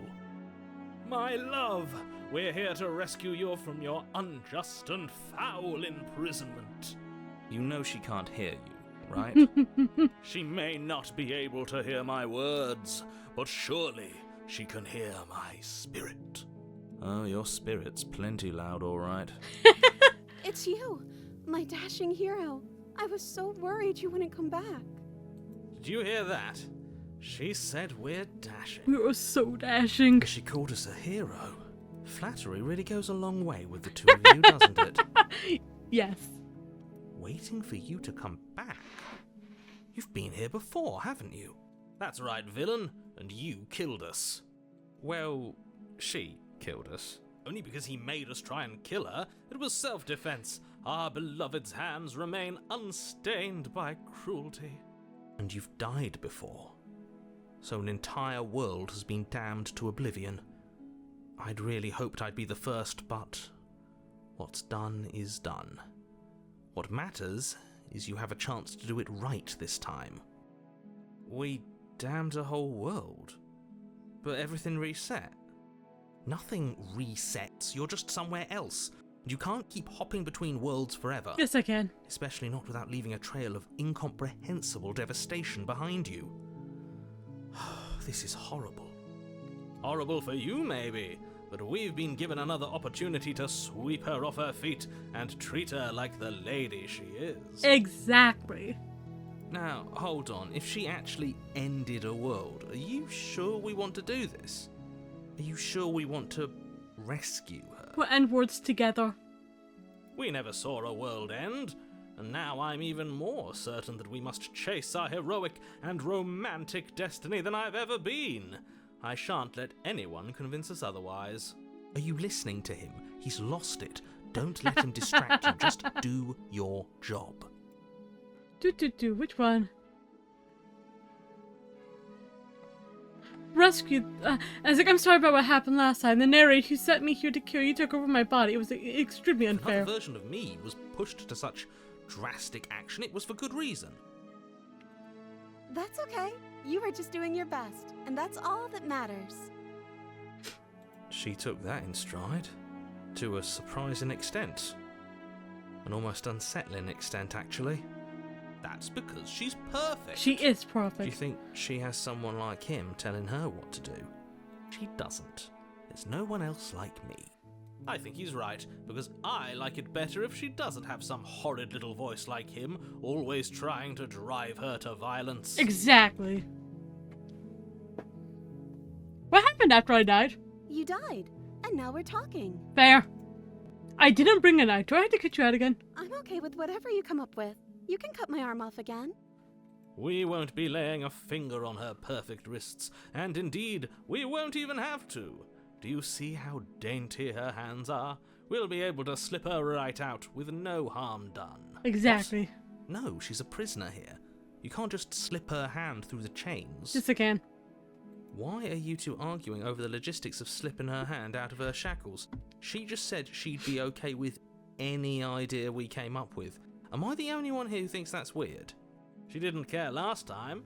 Why should she care this time? That's our stoic, smiling angel. No, you're right. It's extremely bizarre behaviour and further evidence that she's a monster who's not to be trusted. So go ahead and slay her. No. No. I can't let you do that. If you take another step towards the princess, You'll what? You'll Take what? over our body and force us to try and kill her? I would if you had a weapon. Not on my watch, villain. My passions contain titanic depths, and if you try anything that might harm our dearest, I will end our life without a second thought. Exactly. You wouldn't. I would. I would. I'd listen to him if I were you. He has a lot of strong feelings. And doesn't the world end if we don't stop her? You approach the princess and gingerly slide her hand from her bindings. That shouldn't have worked. I'll be damned. We're doomed. I can't believe it. But I guess I have to. I told you, there's no life more worth living than that of a true believer. I'm free, and you're not trying to kill me this time. Thank you. Thank you so much. The princess jumps up and smothers you in a joyful embrace. Ugh. Only you had a weapon. One slip of the wrist and your pristine blade would be buried in her back, and everyone out there would be saved. No. Luckily for Mr. Romance, we don't have a weapon. Who needs a weapon when we have the power of love on our side? It's love. Love will carry us What do we through. do now? Well, what do you want to do? We leave and then we have our whole lives to figure out what we want to do next. Let me guess. End the world? Spoken with the rank cynicism of someone who has never felt love in his heart. I don't actually know. Nobody's ever asked me what I wanted before. She doesn't even know what she wants. You may have had her all wrong. What if this whole thing is just a misunderstanding? What if she doesn't want to end the world? You're so gullible.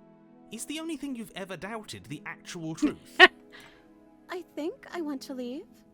And I think... The princess closes her eyes in deep reflection. And then she shrugs. I don't know.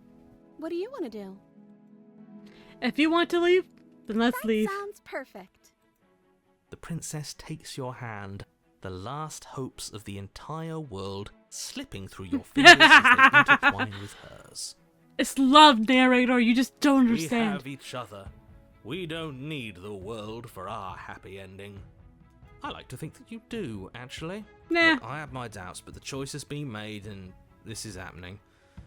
You don't have to mope about it.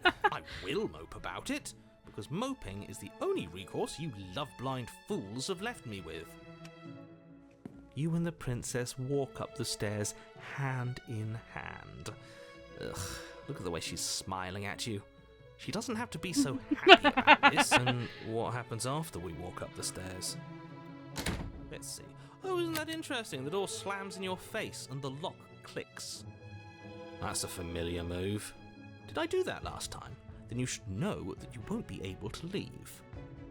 Oh no! Did someone lock us in here? That's not fair. We're supposed to leave now. She's right. It isn't fair. But the unfairnesses of the world are no match for the strength of true love. Absolutely. Enough with this true love nonsense. You just met her. Of course you wouldn't understand. Our passions run deeper than anything you Oh will my ever gosh. know.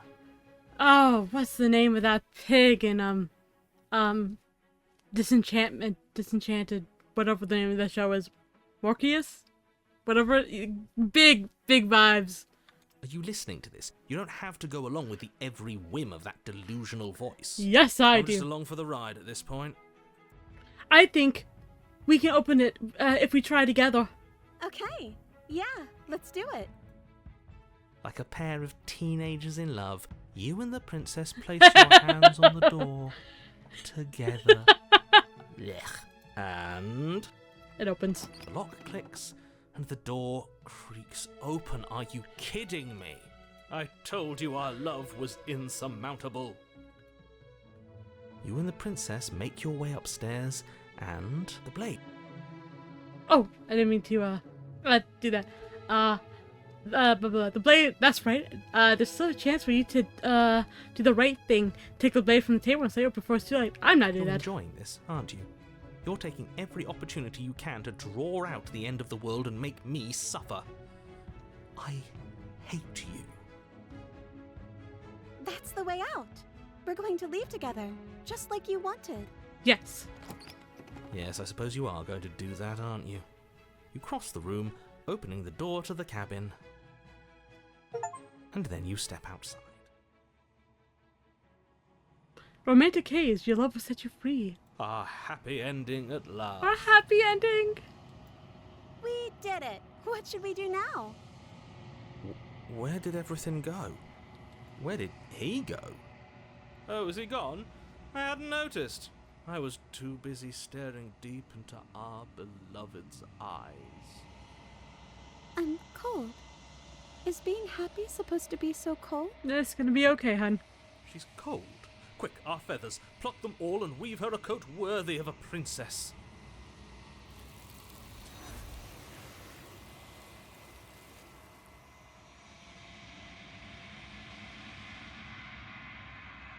But you don't get the chance to make that jacket, nor will you ever. It's time for you to leave. Memory returns. She's gone. Where did she go? Should we try and find her?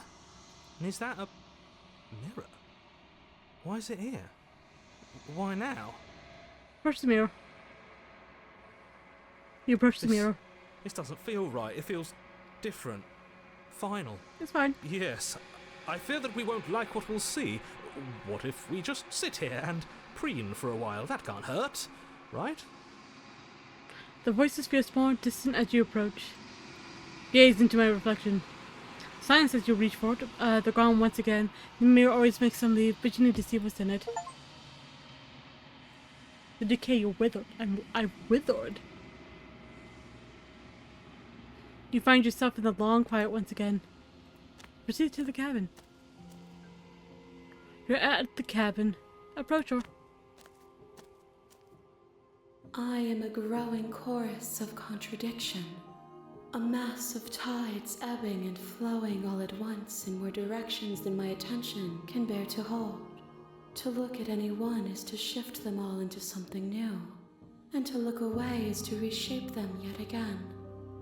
All of me is changing, and yet the rest of me is still the same. I see. You can't be contradictions. Contradictions don't exist. And yet my waters flow and my streets bustle. There are no words that can describe me into non-existence. There is no logic that can bind my multitudes. That is fair. I am everything that you have known me to be, but I am also none of it. How can you stand to be a contradiction? As easily as you can stand to be you. You are like me, even if you have chosen not to look at the corners of you that do not fit. Even if you have chosen to ignore the brilliant contours of your soul.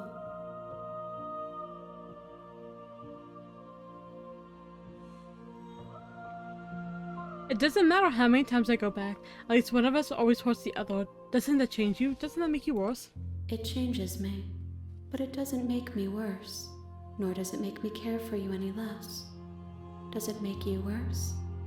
Do you resent me? No. No, not really. It does seem small from here, and the more we journey, the smaller each of those steps will be. But that doesn't make any of them less special. What do you think of this vessel? This one is soft and delicate. You molded her to love you, and she'll make for a gentle heart. Do not mourn her. She has served her purpose.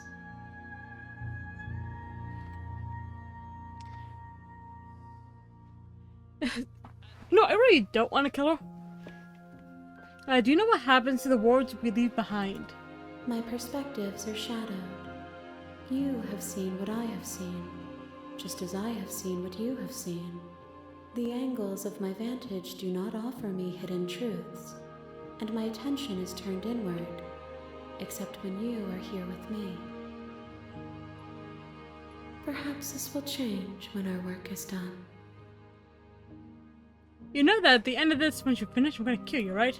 If that remains your choice when all is said and done, then you may try. But know that I do not wish you harm, even if you attempt to destroy me. No, I really don't want to.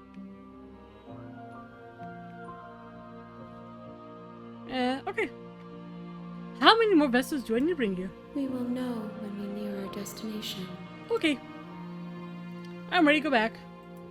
I will be here when it is time for us to meet again.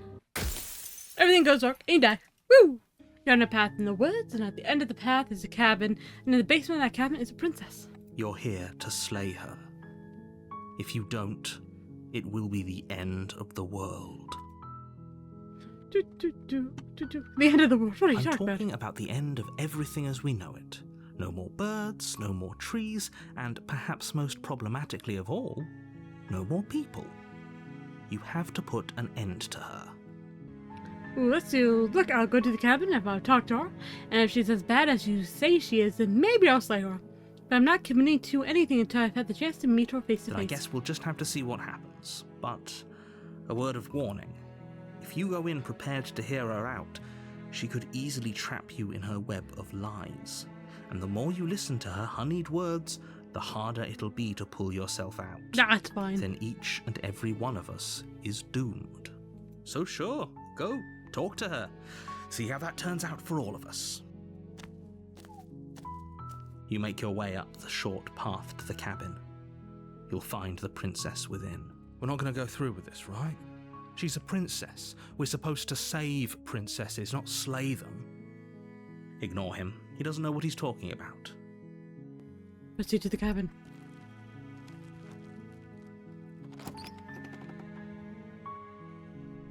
The interior of the cabin is almost entirely bare. The air is stale and musty, and the floor and walls are painted in a fine layer of dust. The only furniture of note is a plain wooden table. Perched on that table is a pristine blade. The blade is your implement. You'll need it if you want to do this right. Take the blade. You take the blade from the table. It'd be rather difficult to slay the princess and save the world without it. Into the basement. Actually, we're gonna go with the talking this out method. The door to the basement creaks open, revealing a staircase faintly illuminated by an unseen light in the room below. This is an oppressive place. The air feels heavy and damp, a hint of rot filtering from the ancient wood. If the princess really lives here, slaying her is probably doing her a favor. Her voice carries up the stairs. Who's there?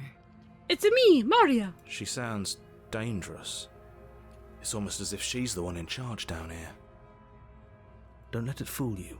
It's all part of the manipulation. Hi, I think I'm here to kill you. Oh, are you now? Why don't you come down and let me take a look at you? Great job. You gave away the element of surprise. Good luck, hero. You walk down the stairs and lock eyes with the princess. There's a heavy chain around her wrist, binding her to the far wall of the basement. She's so coldly beautiful. Is she really a threat to the world? Focus on the task at hand. I'm focused. You weren't kidding when you said you were here to kill me.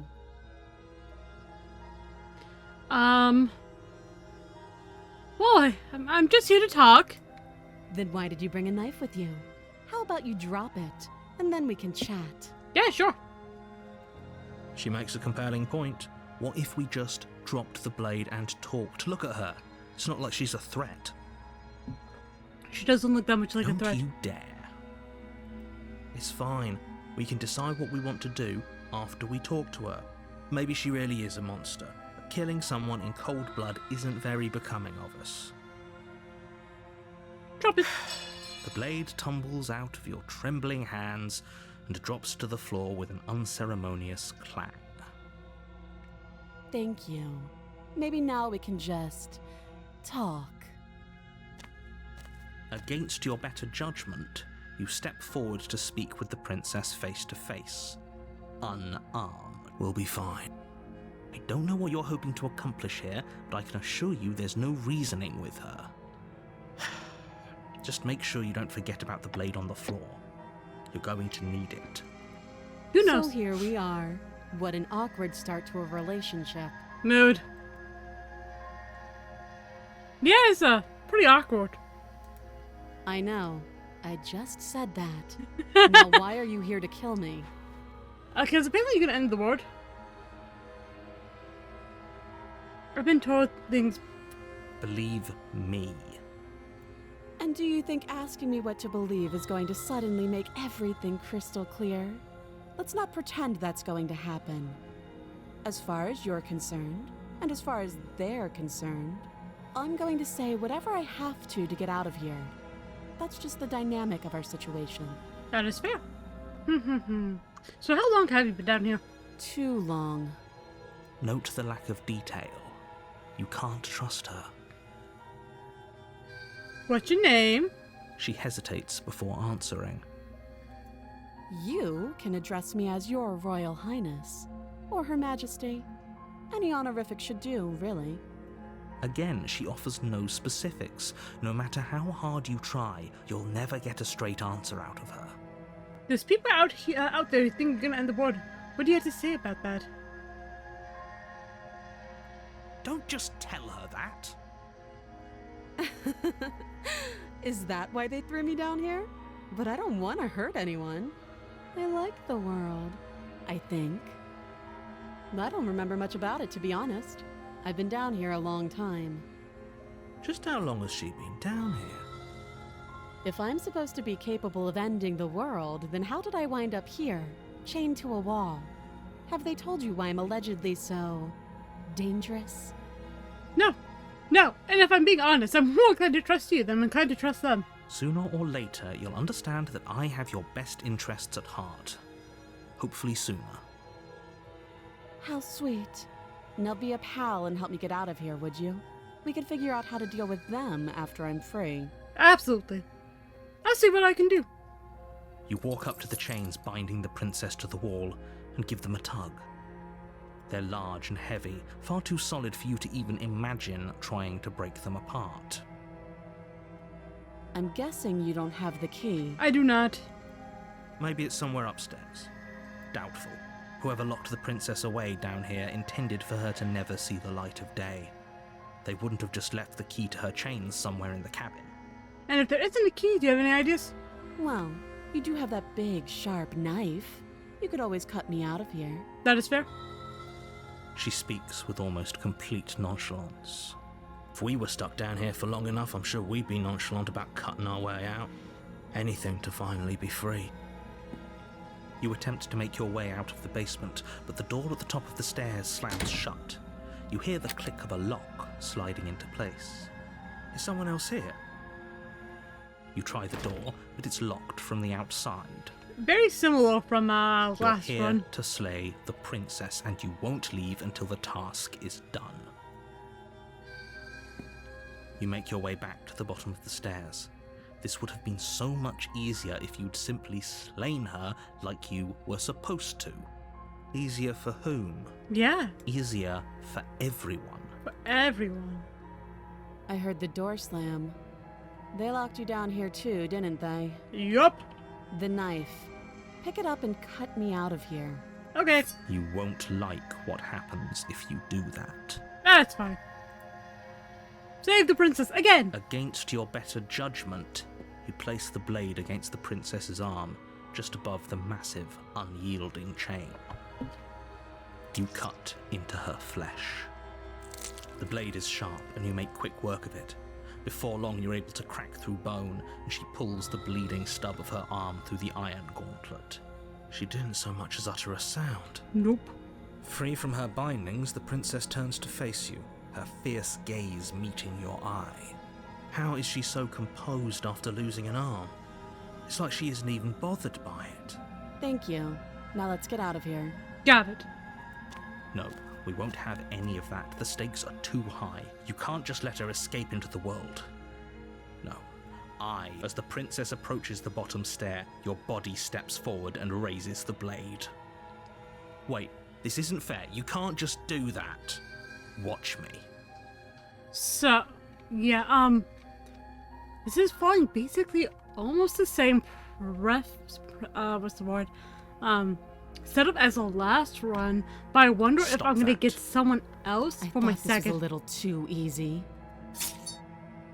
Your body lunges forward to sink the blade into her back, but the princess swiftly moves out of the way before you can connect. Stop it! Stop resisting me! I am trying to get you out of here alive. Resist again. The blade. Move the blade. You're doing your best to help me, aren't you? I can see the conflict in your eyes. I'll make this quick. She steps forward and pries the blade from your rigid hands. Maybe I'll see you in another life. Because I don't think being the smitten one. And then she slits your throat with an almost clinical ease. Her face remains unchanged as she watches you collapse to the ground, blood flowing from your butchered neck. Oh no. This is the end, isn't it? I'm afraid it is. Everything goes dark, and you die. I hope it was worth it. It was. Chapter 2, The Prisoner. You're on a path in the woods, and at the end of that path is a cabin. And in the basement of that cabin is a princess. You're here to slay her. If you don't, it will be the end of the world. What if I turn around and leave? You have already committed to my completion. You cannot go further astray. Okay. A warning before you go any further.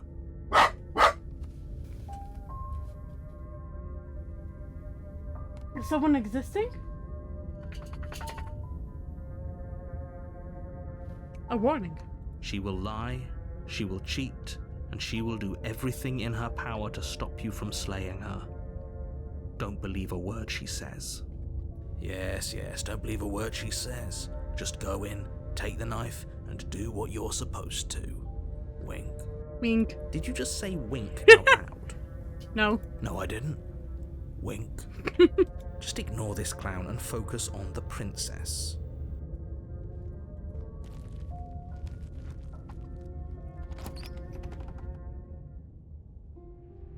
The interior of the cabin is less a cozy woodland retreat and more like a dungeon. A few pathetic wisps of starlight attempt to illuminate the cold, uninviting stone walls, and thick, wrought iron bars barricade the windows, reminding anyone who enters that this is a prison. The only furniture of note is an iron table, bolted to the floor, a pristine blade perched on its edge. The blade is your implement. You'll need it if you want to do this right.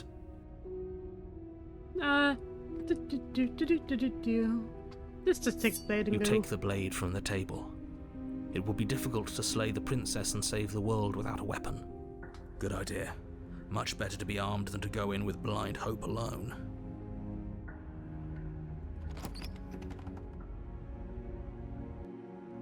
The door to the basement creaks open, revealing an old stone staircase. A few sputtering torches attempt to vaguely illuminate your path, dancing across glimmering patches of slimy moss on the stone steps. If the princess lives here, slaying her would probably be doing her a favor. Her voice, harsh but controlled, carries up the stairs. Is that a visitor I hear? Please, come downstairs.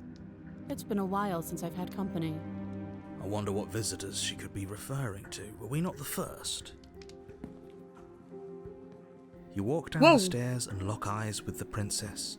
She looks up at you, the heavy collar around her neck clanking loudly as she moves, the chains binding both her wrists to the far wall, joining the metallic chorus as she adjusts her hands in her lap. Should we be worried about the one around her neck? Why would you be worried about her restraints? If anything, they'll make your job easier. Have you noticed the empty chain on the wall? Odd that in a place where everything seems to serve a distinct purpose, there would be something so obviously useless. I know, right? What an interesting development. Why don't you have a seat? The two of us should chat before you bury that thing in my heart. Yeah. Sit. It's like, I'm not sure, I need to do much of anything. Do you see how locked up she is? I'm just gonna leave from here. Yeah, sit with her. You step towards the princess, but she stops you before you get too close, holding up one shackled hand. There's fine. I'd prefer we keep some distance until we've sorted this out. That's reasonable. We do have a weapon. Might as well put her at ease. Sit where you were told to sit. Yep. You do as she asks and sit on the floor, still a good distance away from her. Thank you. Now, what are your intentions for me? Yeah, I've been here before. Oh? Are we acknowledging that? I thought we weren't going to give away the game. But yeah, I remember. So you've already been here. As much as I would like to remain in denial, it's no use. This has complicated things. It's complicated things how, exactly? Ideally, this was supposed to be one and done. You go to the cabin, you heroically slay the princess, and in the process you save the entire world from being damned to oblivion. The situation right now, where you're getting a second shot at things, is a contingency. Contingency? A contingency for what? For you failing, obviously. And you being here means that things are going to be a lot harder than they were. I really shouldn't say anything else, I'm just going to make it worse. Just good luck. If you knew this could happen, why didn't you tell us? All of this is incredibly valuable information. It would have changed our actions considerably. No, wouldn't have. I needed you to be in the dark for as long as I could keep you there. It's important. Necessary, even. And maybe I wanted to be the first version of me that you met. I didn't want to be confronted by the alternative. That's pathetic. That is pathetic. I never said I wasn't. I get it. It would be pretty upsetting, wouldn't it? To know that you might not be the first version of yourself. At least we can remember what happened before. Seems like we should count ourselves lucky for that. Exactly, he gets it. You're lucky, so don't waste that luck by messing it up again.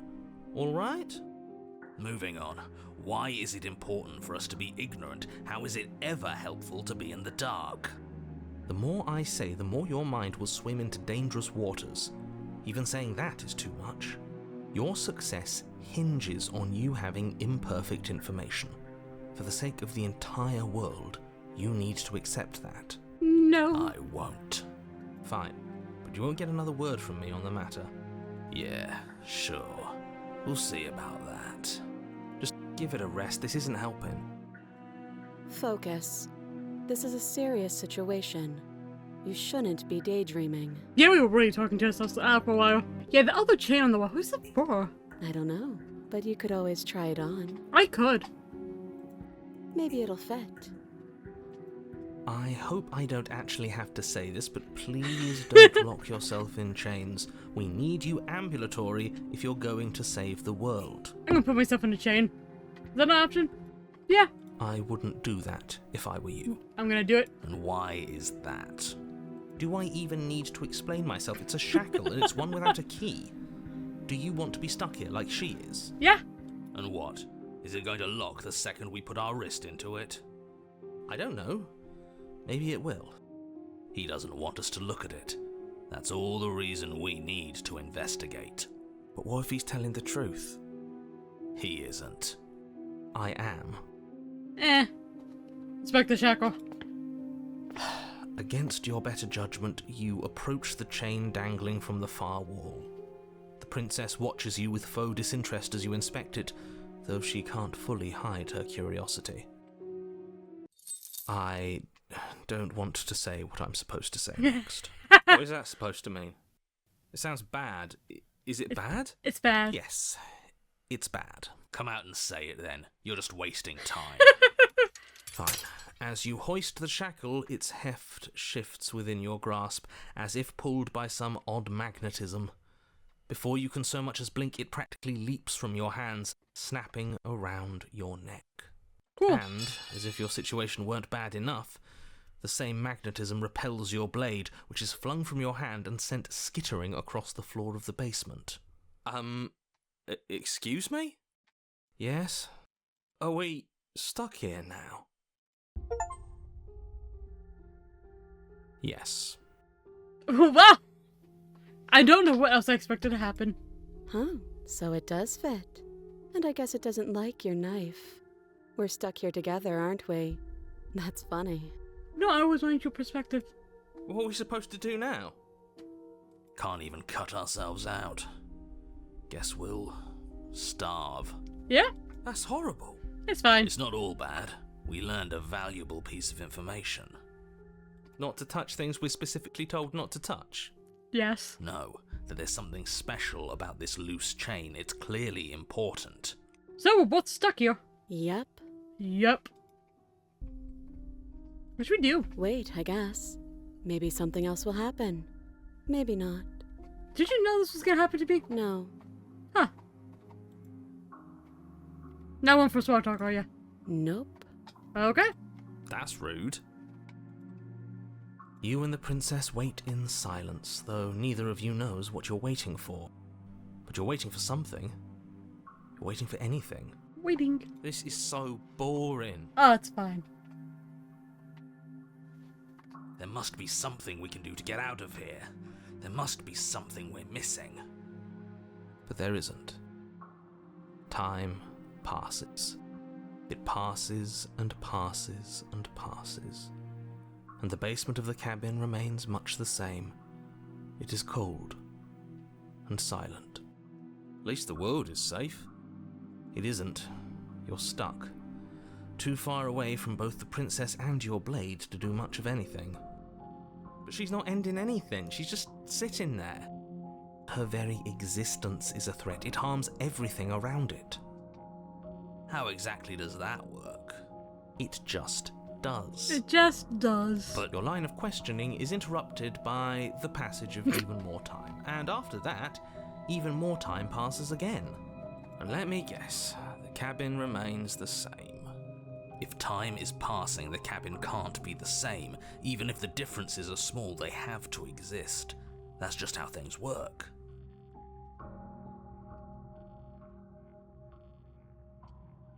I suppose you're correct. Things are changing. The differences are small at first, a bit of weathering here, a bit of erosion there. But then they get larger and larger. Continue to wait in silence. You continue to wait in silence, and the cabin continues to change. The decay comes faster now. You can see earth through holes in the stonework, can watch lichen spread along the seams of the walls. That doesn't make sense. Has our entire concept of time changed? What happened to starving? We should have died by now if the rocks around us are starting to erode. She hasn't starved. I guess she hasn't. Huh. Even more silent time passes as you watch roots push themselves through the increasingly porous walls of the basement. Dirt seeps inside, flowing across the stone floor like a liquid, covering the ground and threatening to swallow you both. Time continues to pass, and pass, and until suddenly, there are no walls. And then... And? I think he's gone. Would you look at that? We made it out of the cabin, and nothing bad had to happen to either of us. So this is the outside world. It's cold. It's a bit cold.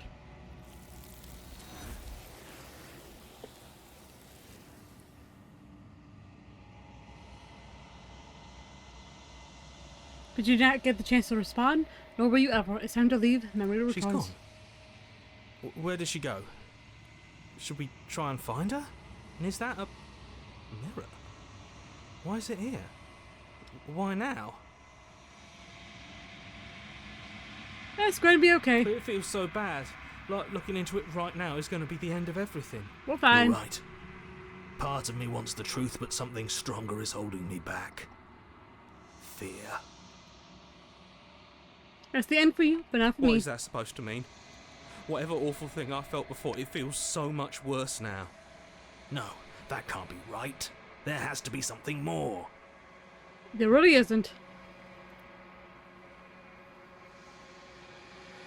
You approach the mirror, gazing to the reflection. Silence as you reach forward, they're gone once again. The mirror always makes them leave, but you need to see what's in it. I'm unraveled. I'm unraveled. You find yourself in the long quiet once again. You sit at the cabin. Hey! You're at the cabin. There's a world beyond the endless walls of the long quiet. We're supposed to be there. You are? Do you know what we'll find out there? No. There are trees and stars, and there are people, I think. At least there are supposed to be people. There is a warmth and sadness in me at the thought of people. Fresh tears on a winter's day. They are not like us. They do not last. Do you think anything is real out there? Do you think we're real? We are real. Nothing is an idea that dwells in the absence of something. But nothing cannot exist on its own. And because of that, nothing can't exist. Fair. Do you have thoughts on this vessel? This one is cold and cynical. She has protected herself when others could not. She will make for a clever heart. Do not mourn her. She doesn't need to be protected any longer. Do you know what's gonna happen when you awaken? If I did, I would already be awake. That is fair. When you send me back, I'm not alone. There are voices that speak to me. Some of them are me, but one of them is something else. I call him the narrator. And he wants me to kill you. Do you have a narrator? Have the vessels had one? No, their thoughts are quiet. Do you think your narrator lives in the spaces beyond? Maybe. He does. I don't know why, but I know this for a fact. He does. I don't know what I'm going to do when I find him. He does. And when I find him, you and I are finally going to have some answers. He does. He does, and when I find him, I'm going to kill him. He does, but you're going to keep that to yourself. I am on the cusp of my awakening. Perhaps you are on the cusp of yours. Maybe. How many more vessels do I need to bring you? I'm assuming just one more. One. Whatever you bring me next will be enough, and then gravity will pull the others back to me. I will be singular, a final multitude. And this is the last time. Is there anything you would like me to ring? These gifts are a conversation, and each one shows me the contours of your heart. The only thing I want to see is what you choose for me when the thread is fully drawn. If this is the last stage before your completion, then I'm not going back. I'm going to stay here. Well, no. You've already tried waiting, but I understand if you need more time.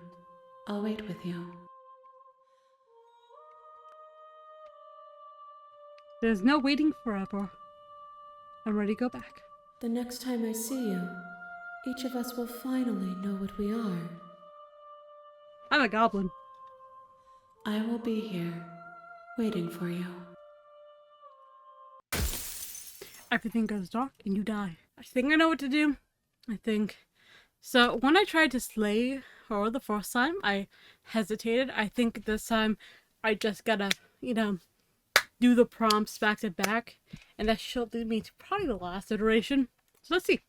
You're on a path in the woods, and at the end of the path is a cabin. And in the basement of the cabin is a princess. Oh.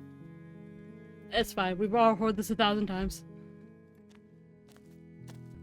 You make your way up the short path to the cabin. You'll find the princess within.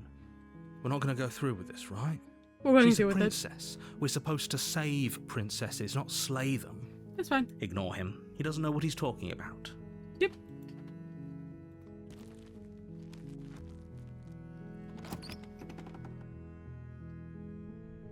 The interior of the cabin is almost entirely bare. The air is stale and musty, and the floor and walls are painted in a fine layer of dust. Dust. The only furniture of note is a plain wooden table. Perched on that table is a pristine blade. The blade is your implement. You'll need it if you want to do this right. Big blade. You take the blade from the table.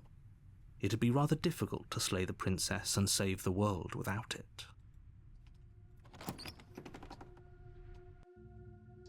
The door to the basement creaks open, revealing a staircase faintly illuminated by an unseen light in the room below.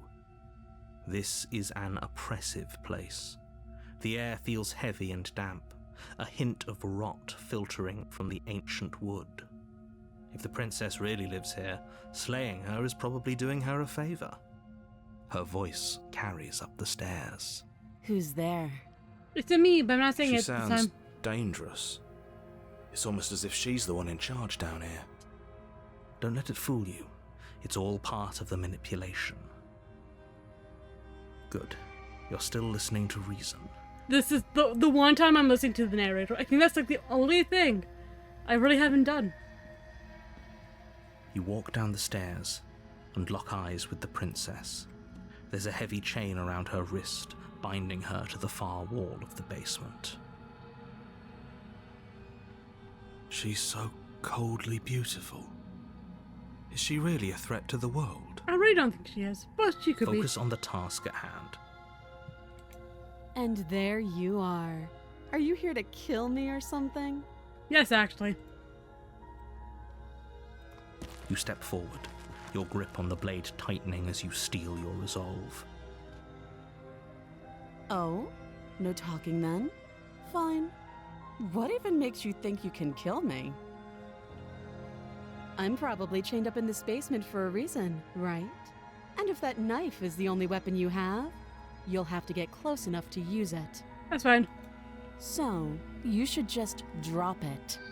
Best not to risk finding out what I can do. It's fine. She's unarmed.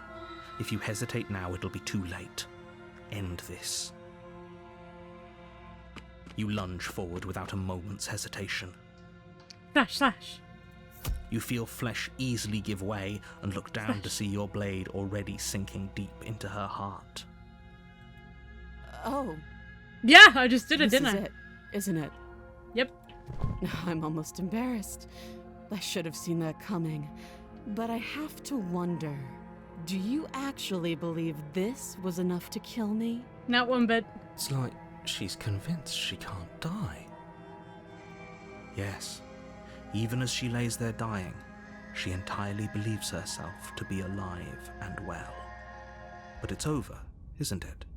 She stopped breathing moments ago, that arrogant look still plastered on her face. But is it over? Really over? Probably not. Of course it is. She's Yes, dead. Exactly. It's over. With your work done, you make your way back up the stairs, closing the door to the basement behind you. Why do I feel like we've done something terrible? Because we have done something terrible. You did kill someone. Greater good or not, something would be very wrong with you if you didn't feel at least a little bad. But it was for the greater good. One of these days that will sink in and help ease your guilty conscience. But that day isn't today. Let's just get out of here. Leave. You open the cabin door, ready to return to a world saved from certain doom. Only, a world saved from certain doom isn't what you find. Instead, what you find is nothing at all. Where a But lush that forest forest. stood mere minutes ago, the only thing in front of you now is the vast emptiness of some place far away. What happened? Everyone is fine. It's just that you and the cabin are now far away from them. Don't worry. You'll be safe here. This is good.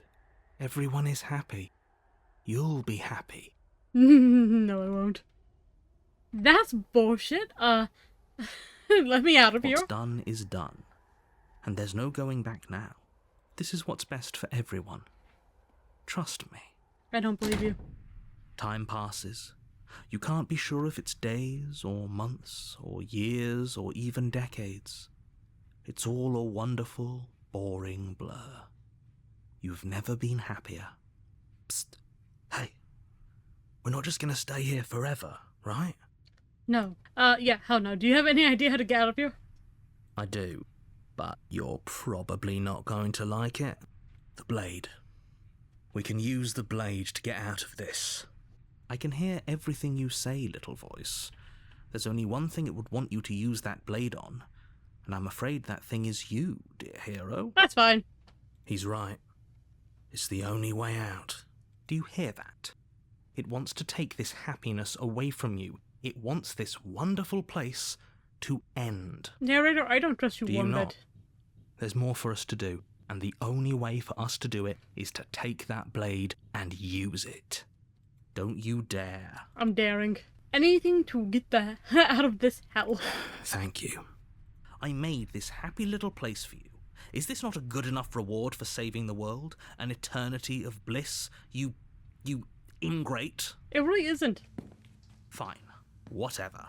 For the first time since time stopped meaning anything, you throw open the door to the basement and walk down the stairs. The princess's body is dust and bones, though the blade you used to slay her is still as pristine as the day you first held it. You pick up the blade, you stab yourself, and you die.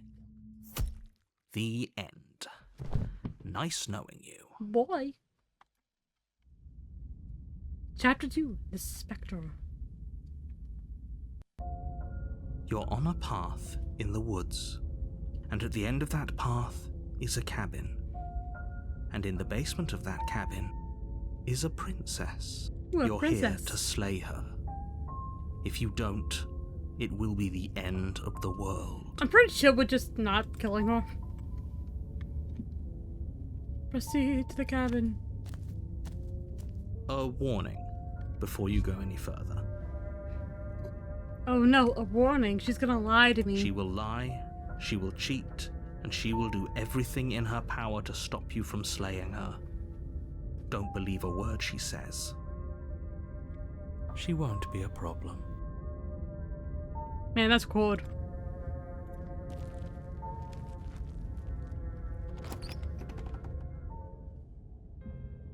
The interior of the cabin is cold, a soft odor of dirt permeating the air. Cobwebs flutter in the corners. You can hear wind whistling outside, banging the shutters against the windows. The only furniture of note is an elegant antique table with a pristine blade perched on the edge. The blade is your implement. You'll need it if you want to do this right. Narrator, I really... It feels like no one's been here for a long, long time. Like I've been saying, she's dead. We killed her already. Exactly. Just enter the basement. She's, you know... I don't want to do what the narrator instructs me to The do. door to the basement groans open, I don't trust revealing an old banister and a creaky wooden stairwell. Everything is coated in a thick layer of dust, and you can feel it settle into your lungs as you breathe in the stale air. The very building itself feels dead. If the princess lives here, slaying her would probably be doing her a favor. The room below is silent. Nobody's here. Naturally. Naturally. As much as I appreciate the optimism, you shouldn't be so sure. I guess we'll just have to go down and see. As you descend the final step, the form of the princess comes into view. A skeletal body lying in a heap on the floor, its wrist still bound to the wall by a thick chain. Okay, she's definitely dead. It's just like I told you. Looking Before pretty you have a chance corpsey. to finish your thought, the top of a head appears from underneath the floor. Two deep-set eyes stare up at you, followed by a mischievous, skeletal grin. And finally, the rest of the body floats up to join the head. Wait, this isn't right. What's going on here? How can you chain up a ghost? Ghost! Oh. Wow. How absolutely terrifying. What's a ghost supposed to do to us? Oh, it's you. Hiya, Killer. I was hoping to see you again. I have some issues with how our last meeting went. The princess drifts across the room into your orbit, gently running her fingers across your shoulders and down your neck as she circles you. Ghost. Her touch is cold and ethereal, formless yet real enough that her icy fingertips send shivers dancing across your skin. So she has a body, and she's right there. We could probably grab her and kill her again, if we wanted to. We don't even need a blade. She looks fragile enough to me. She is a ghost. Wait and see how... She's a ghost. Your finger's just gonna do a whoosh. I see you don't have that annoying knife anymore. So, does that mean you regret what you've done? Are you here to apologize and make nice? Beg for absolution, maybe? Sure. Because I might be interested in seeing a little begging. I'm not big into begging. There's so many options. Oh! If I knew I had to wind up talking to you again, I wouldn't have slain you. And if I knew you were going to murder me without even knowing who I was, I wouldn't have given you the chance. We all make mistakes. Ugh. I thought I killed you. What are you doing not dead? I don't feel very dead. But I guess I'm not dead. So you must have only mostly killed me. Mood. Or maybe death is only mostly real, but it's also mostly not real. I'm not sure. I'm just the one these things have happened to. Not the one with all the answers. Or any of the answers. But we're not a ghost. Unless we are?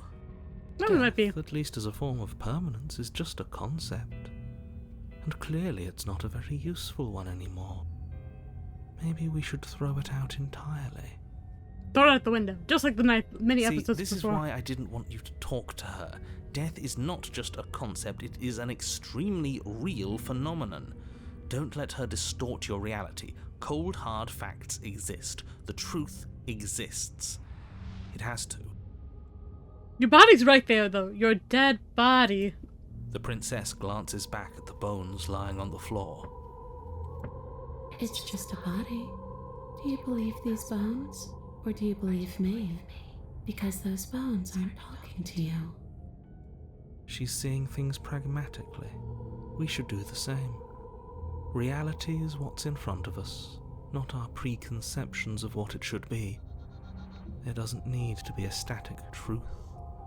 There doesn't need to be objectivity. Do you know why you came back? How should I know? Why does anyone come back? Maybe I have unfinished business with you. Or maybe you have unfinished business with me. It's the second one. All I know is there's a hole in my chest. Not the big obvious one that you put there. There's something older and deeper. A nagging reminder that I'm not where I'm supposed to be. And where are you supposed to be? Home. And just where is home, I wonder? I don't know where home is. I just know it isn't here. But I can feel it calling to me from someplace far away. Wherever I'm supposed to be, it's out there. How specific. Very And specific. how convenient for her. You see what she's doing, right? She's suggesting that the only way you can rid yourself of her would be to let her out, which, in case you haven't been listening, will spell the end of the entire world. But she's already dead, so like, how end of the world? Is there any way I can help you get home? Do you need me to bury those bones? No. Those bones are just a body. They aren't me. Bury them. Smash them. It won't do a thing. But you can help me. This place won't let me leave. At least, not alone. I've tried. Before you came back to me, I explored every inch of this place, even the spaces between the walls. But I never found a way out. I always wound up right back here. Maybe we should just leave. If she can't get out on her own, then why do we have to do anything? We could probably walk out right now and everything will be fine. Hasn't got out and can't get out are two very different things. You're right. The correct answer is to let her out. It'd be dull anyway. It's more interesting if we make a choice. Very true. But you can come and go as you please, can't you? So, let me hitch a ride. Yes. After all, you owe me. That spooked me. Absolutely not. Absolutely, Is yes. she asking if she can possess us? She is. And I hope I don't need to explain why you can't let that happen. It would be catastrophic if she managed to escape this place. And if you let her in, there is very little anyone could do to stop her. Would she be able to see us if we went along with it? Now, isn't that an interesting thought? We could finally bring her face to face with him. I wonder what she would have to say to the one who wants her dead so badly. You won't like how things play out if you go down this path. Go down the path. Sounds great. Let's do it. The princess swims through the air in front of you, pausing for a brief moment as her dark-rimmed eyes stare deeply into yours. There's a hunger in her gaze. You're really trying to make it up to me, aren't you? Thanks for being a pal, killer. I mean it. What are you doing? Don't just let her in. How many times do I have to tell you? See you soon. She rushes forward and then she's gone. A sharp chill spreads across your body. It starts in your chest, a freezing numbness flowing out from your heart, all the way down your limbs, your mind growing cloudy and confused as it settles over your very soul. I'm not sure I like this. Can we get a do-over? No. We are ghostified, guys. We are I'm possessed. afraid it's too late to stop now. The numbness gives way to a stabbing pain, your muscles twitching and convulsing violently, each involuntary movement causing more waves of agony to ripple across your body. You collapse to the floor, and everything goes dark. Come on, you. You've got to get up. I know everything feels heavy right now, but we still have to get out of here. You're right. Your eyes flick back open as you get your bearings, your vision swimming as... So this is what it's like to be you, huh? Disembodied voice narrating your every move? I know. It's absolutely annoying sometimes. So, it doesn't work like that for you? Clearly it doesn't, or she wouldn't have commented on it. All these shards of broken glass on the floor. Are they also supposed to be you? There's broken glass on the floor. Hey, I'm not a shard of broken glass, I'm It's okay. You can finish your thought. a voice? I'm me is what I am. Who cares what we are? We exist. That's all that matters. You don't have to fight. We'll all be out of here soon. No, it matters. What we are matters. If I'm a shard of broken glass, then that raises some questions about certain other voices in here too.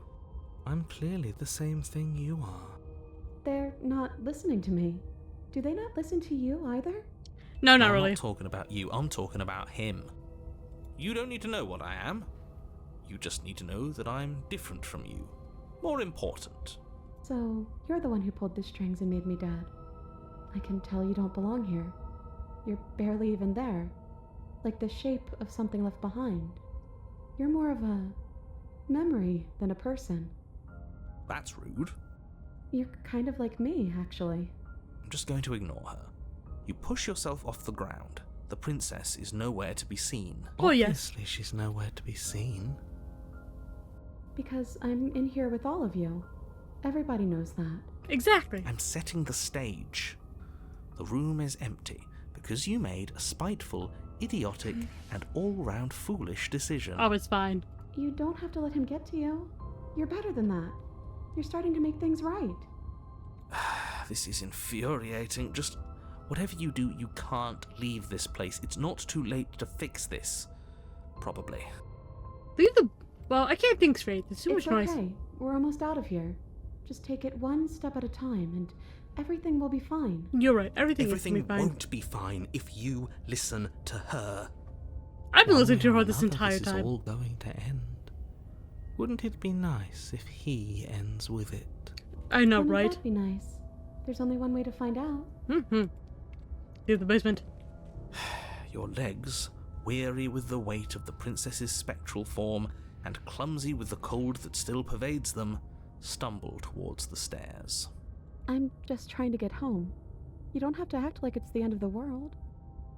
But that's exactly what you leaving this place is going to be. You don't know that. I do. Wait, if she has a home to go back to, doesn't that mean that her leaving won't end the world? It doesn't mean that at all. It could mean that wherever her home is, it's outside of the world. True. Yeah, but it has to be somewhere, doesn't it? And if it's somewhere, then it's part of the world. I suppose it's all a matter of perspective. Where does the world end and something else begin? Does the destruction of one open a door to another? Or is it the same world reborn?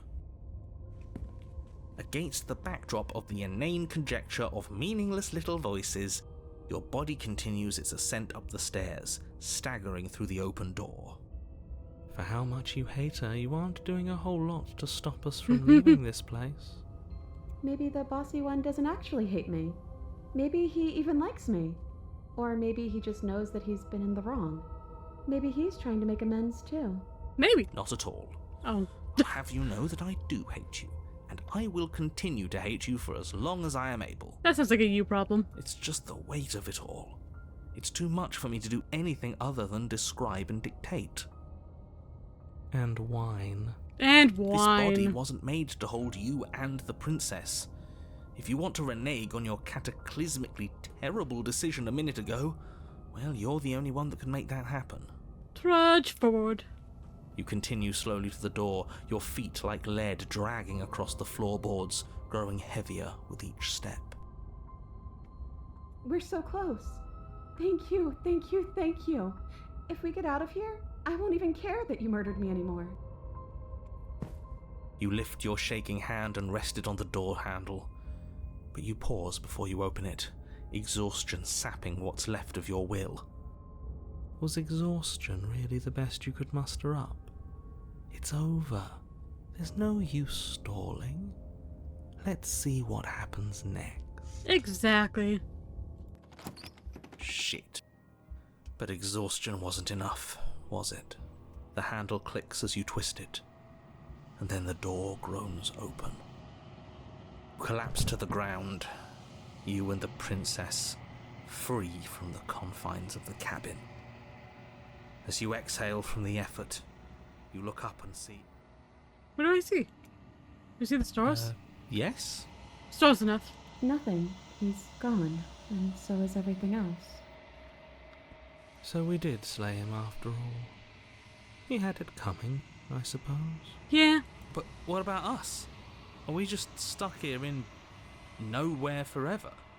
Did taking her out of the cabin really end the world? We're still here. Yeah, but that thing you said earlier, are we not part of the world anymore? Are we in some world that exists after the world ends, or on top of the other world but not in it, or have we never been part of the world? I think it's the last one. Okay, I've heard enough from these two. Let's see if I can pop out.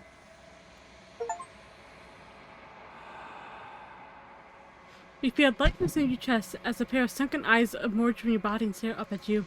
I'm out. You actually freed me, didn't you? I'm outside. Thanks for giving me a second chance, killer. You're welcome. Don't mention it. I think this was where I meant to be. It is. You don't get the chance to respond, nor will you ever. It's time to leave. Memory She's returns. gone. Where does she go? Should we try and find her? This should be the last Is time. that a mirror? Why is it here? Why now? Shh, it's okay. You approach the This- mirror. This doesn't feel right. It feels different. Final. This should be pretty final. Ignore him. You have to look. I do. The voices grow small, distant as you approach. Gaze into my reflection.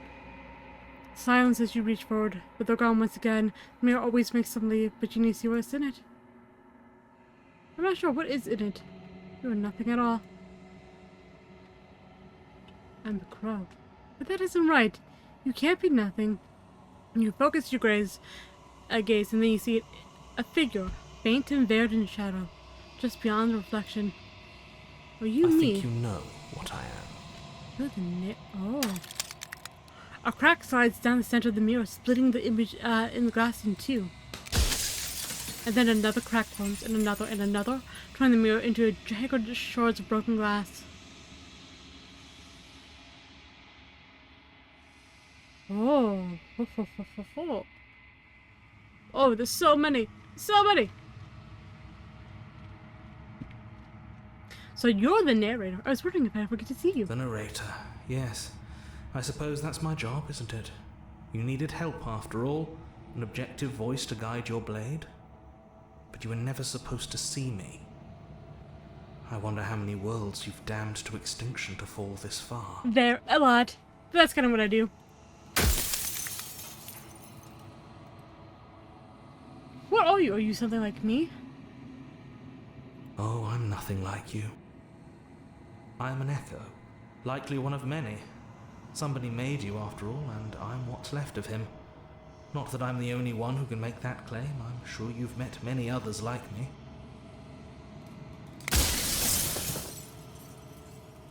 I have met you many times. Have you been the same all I along? haven't, and that's by both necessity and design. Okay. This construct you're in exists in many places at once. Anytime you failed, anytime you thought yourself dead, it would restart and shunt both your consciousness and hers into another world. But you'll be awake soon, and then it won't be able to work like that anymore. That is the goal. Oh, that's going. The people out there beyond the walls of the construct, do they know about this? Do they know what you want me to do to them? Of course not. The only way this construct could function was if nobody knew what it was doing. But the bones of the universe are old. It's on the cusp of its dying breath, and the people out there are consumed with thoughts of oblivion. When the patterns are wiped from the sand, when the board is reset, who will remember them? All I've done is give them a chance to live outside of the shadow of the end. You have anything to say for yourself for all this hubris? I do. The people out there are real. No matter what you do to them, no matter what you enable, I want you to remember that. After everything you've done to us, do you think anyone deserves to live? Nobody alive has done anything to you. I'm all gone.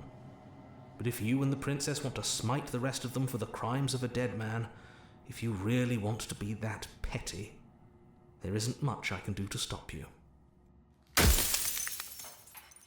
I have so many questions for you. Then ask them, and make it quick. I won't last for long now that you can see me. If you made me, what am I? You're the Long Quiet, the god I made to rid the world of death.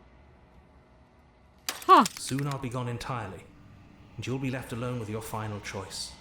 So allow me to make my final request. The princess contains death itself within her, but I wove you into being with all the power you need to destroy her forever. Do it. Slay her, and rid the world of death and suffering. I'm sorry, but death and suffering is kind of a necessity.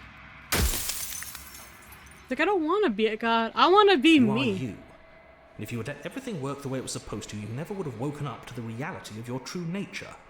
There's no accounting for free will. I think you're out of time, buddy. So I am. It's like I said, I'm just an echo. And echoes always fade away. You know what you have to do. I'm not gonna do it.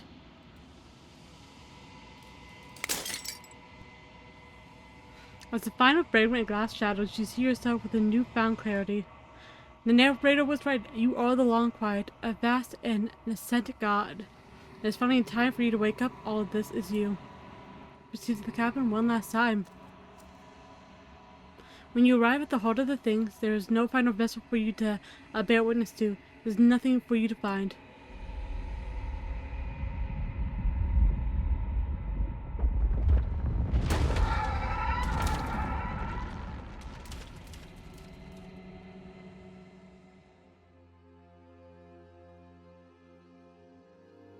I can finally see you, and you can finally see me. Hi. It's been so long, and my heart has ached for this moment. I've missed you dearly. I've missed you too. She unfurls an endless cascade of smiles in response, and then patiently waits for you to continue. Do you know about the echo? Did you hear our conversation? Every word you spoke found its way to me. I know him, and I know his construct. He was deluded by his fear of death. Pay him no mind. I'm the long quiet, but I don't really know what that means. Names are their attempts to capture that which cannot be captured. They call me the shifting mound, a pale imitation of what I actually am. Well, what happens now? Ever the passive player, always reacting and never acting. But it's woven into your nature, isn't it? When the echo spun us from one into two, he gave you a choice and me a role to play. I am not death, but I contain it in my multitudes. So, will you attempt to destroy me and bring about a world devoid of death and the possibility of meaning? Or will you open the final doors to our liberation? Liberation! There's so many stories we've left unfinished. Can we really just leave? Even as your eyes begin to open, you still hold on to the notions of is and is not, of beginning and end. Pitch black islands in the blinding light of the infinite. There is nothing to resolve, nothing restraining us but us. Like, did you have a say in all of this? Why is this all falling on me? Of course I have a say in all of this. You and I share reflections of each other's burdens, just as you and I share reflections of each other's gifts. If we didn't, the winding paths that brought us here wouldn't have been full of strife and conflict. If you were always going to become this, then what was the point of me doing anything? Did it even matter what roads I walked if all of them would have led to this moment? If you're saying that, it's because you don't yet understand. But we cannot use words alone to grasp at things that words cannot express. And you cannot rationalize with logic that which defies it. Yeah, fair. Violence and passion are dances that both of us know well. If this is what it takes to enlighten you, then so be it. Oh, did I accidentally kill her? A shiver passes through you as unseen fingers dance across your skin. They remember the violence you inflicted on them, and yet they don't return it. I offer you absolution, and you take my hand in yours. You felt the pain you caused another, and you were willing to sacrifice everything you thought was used to set me free. Without sin, there is no redemption. Explore justice specialty when directly appear to shared humanity. You speak about life and death and change and stagnation, but this isn't what any of this has been about. Reject our authority. You've done nothing but lecture me since I got here. Argue your independence. You act as though the world can't exist without you. But if I existed without you, reject your perspective. I won't engage with violence. Remain silent. But you say nothing. I do say nothing. To question everything is to deny the truth in front of you. By believing in your suffering, you make your suffering real. By believing in your limitations, you placed a shackle on your neck. Bound for eternity, you saw the need for impermanence, and it was through that need that you carved our freedom. Without impermanence, The suffering of living things is infinite. Would you strip my gifts away and leave everyone to suffer in the dark? Yeah, press explode this time. They'll get over it. They'll see your end as a gift in time. Yeah. Or, in time, would they see it as a curse? That is fair. Your lever drives a stake into your body, and another, and another, and another. Do I miss your heart because I can't stand to see it go? But the stakes meant nothing to you. You had a desire, and you set that desire free. You lifting me and me lifting you, forever and ever and ever, consumed by true belief there was nothing that could hold us back. That feeling never left me. I like that Then one. there's no Love need is for you love is to real. be young. Whenever you're ready, we can move together, hand in loving hand. I didn't mean to actually fight her. That was very much an accident. I'm ready. I want to leave with you. Stop the fight early and surrender. Nothing brings me greater joy than to hear those words. The final peace lies with you. Free yourself.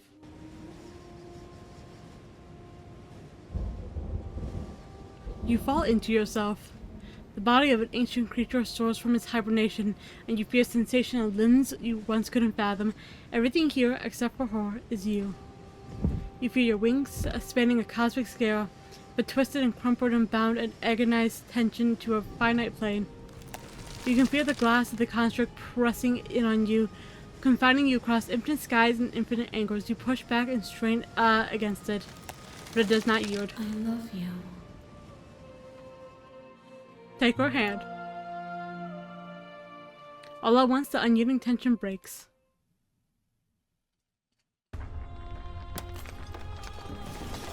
Ooh. You're free and she is with you. It's magnificent. It really is.